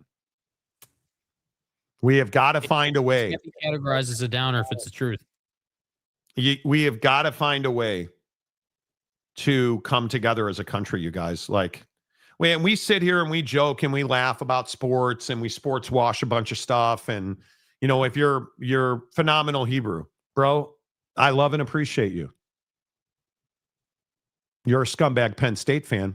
Dude, I hope, phenomenal Hebrew, I hope that 2026 is the best year of your life. I hope you make more money. If I can help you make more money, please don't hesitate to reach out. I hope you're happy. I hope you're loved. I hope you're well fed. You're well clothed. I wish that for everybody on this show. And I don't care. Are you black? Are you white? Are you Asian? Are you Jewish? Are you Christian? Are you Oak State James? I don't care. I want all of you to thrive.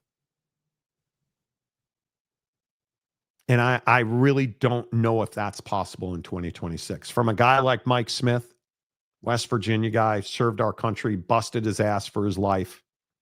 Look at a guy like Lopes Van Gabe, who's got a wife and a beautiful son who plays ball, and he's proud and lives in Arizona.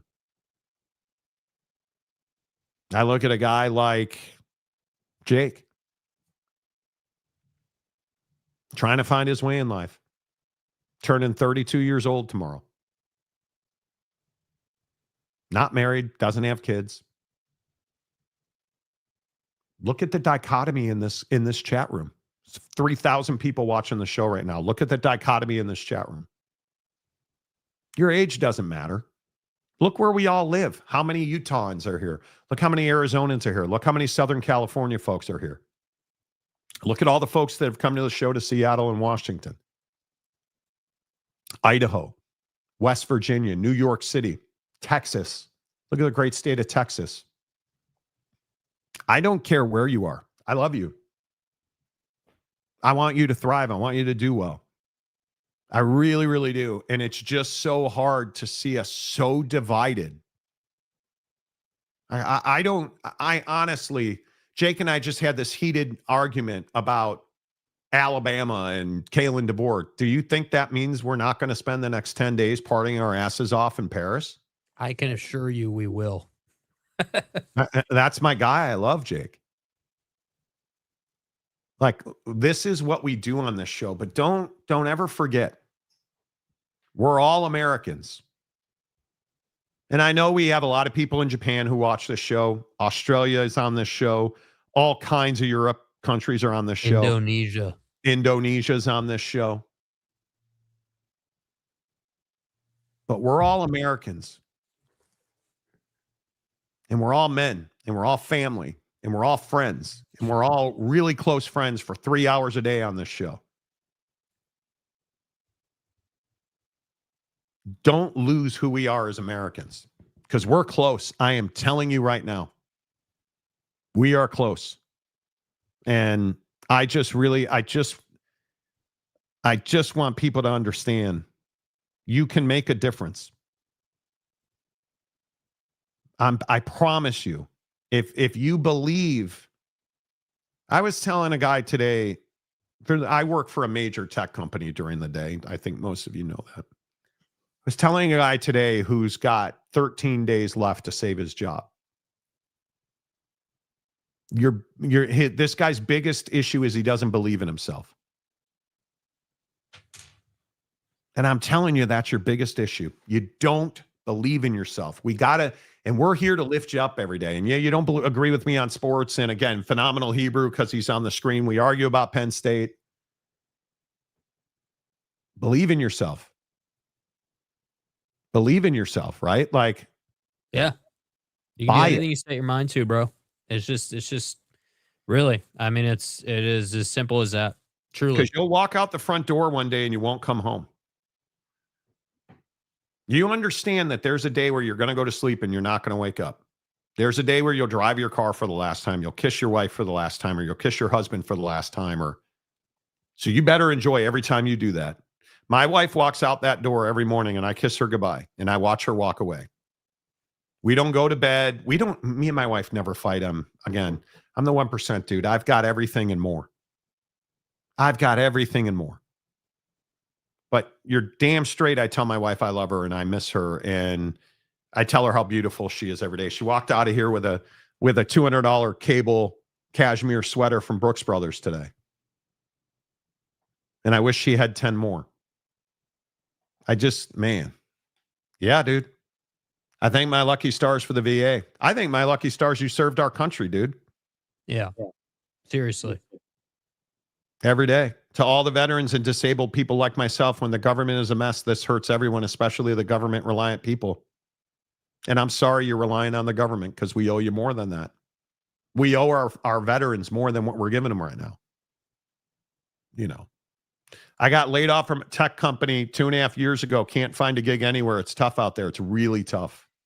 Bro, I completely agree with that. And it is why I think that it's now more than ever, and I'm not saying it's easy, because it's not, but you have to have income that's not tied to a job. You have to. There's no other path.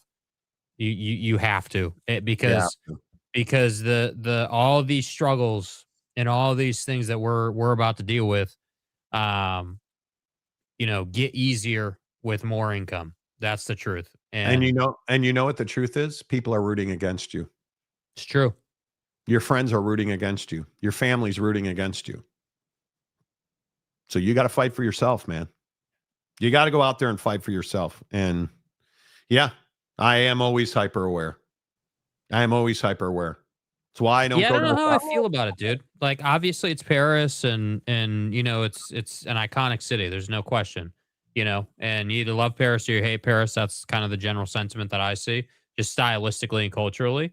But it's I would be lying if I said I wasn't nervous just with the climate right now. The vibes Yeah. right now are not great generally.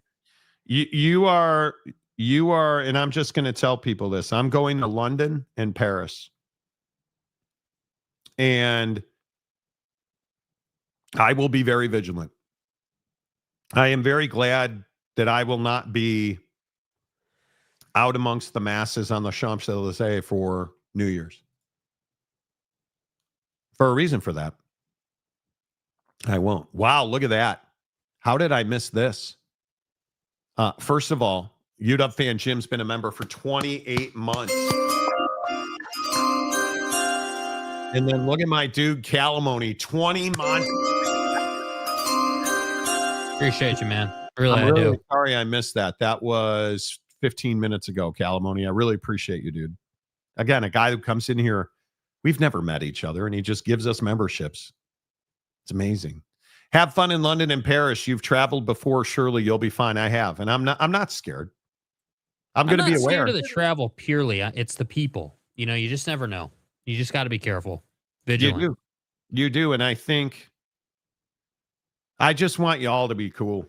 I want 2026 to be a year of positive transformation in this country, and I just don't know that we're capable right now. I'm shocked Dan Bongino resigned. And we'll see, because you know what's going to happen, Jake. He's going to resign, and he's going to start talking. He's going to start talking, yep. And I think that you can't lose. The one thing we as people, in my opinion, that we can't do as Americans is lose faith in the sentiment of there being the greater good. At some point, people will say, yeah, like, we've done some things, but this feels like we've reached that point where this is wrong. And I'm not saying that that's most people in the administration. I'm not saying that there's enough people there right now to where things are just going to change. But as much of a wingnut as Marjorie is, the fact that happened with her, the fact that she's said the things that she has said, and the fact that Donald Trump is saying the things he's saying, about people dying, about former presidents and plaques, just the behavior overall. Yeah, did you guys see that he put plaques under the portraits of former presidents? And, like on Joe Biden's plaque, he put Sleepy and Joe Biden, and he was widely regarded as the worst president in American history. Bro, what are we doing? So I just think that we can't lose sight of the fact that there are people out there in positions of power who understand the greater good and understand what's happening right now is not helping the greater good. And I do think times will change. They always do. What goes around comes around, and we're going around right now, not coming around. And I think that that's what's challenging. My hope is that the midterms are pretty decisive, and that will turn the tide of what all is happening. And I'm not really hoping one way or the other, Republican or Democrat, for the next presidential election. I'm hoping that we just get a general cut of person. I am hoping that we get, just generally speaking, better leadership overall. That would be an improvement over what we have now, in my opinion. Yeah, well, man, that's shocking. That's shocking. I hate political climate, but I focus on the things I control, and the people I love helps a lot for me. And it's what you should do. Yep. It's what you should do. I before we go, please find a way to add streams of income. If that's DoorDash, if that's Uber, if that's Amazon FBA, do what you got to do to build a life that's outside of a paycheck. Because it is very scary in the world when you're unemployed, and it is not where you want to be. And I really hope that we all, I really hope that we all have a fantastic Christmas, have a fantastic New Year's. Be Be hyper aware of what's around you. Be hyper aware of who you're spending your time with and love every minute of that. And just appreciate it. That is my message to you as we sign off for the next 2 weeks. Enjoy your life every single day. Follow the channel over the next 2 weeks. Jake and I will be posting a ton of shorts. Yes. Follow us on Instagram, TikTok, and YouTube, obviously. We're going to post a ton of content from Paris and London, and it's going to be amazing. Be safe. Be well. And the Monty Show is presented by The Advocates at theadvocates.com, the best injury attorneys in the business, 24/7, 365. If the worst happens, get the best at theadvocates.com. It's been an amazing year. I don't know. I'm oddly emotional. Same. It feels weird. Don't know why. I'm oddly emotional. Until 2026, say goodbye, Jake. Goodbye, Jake.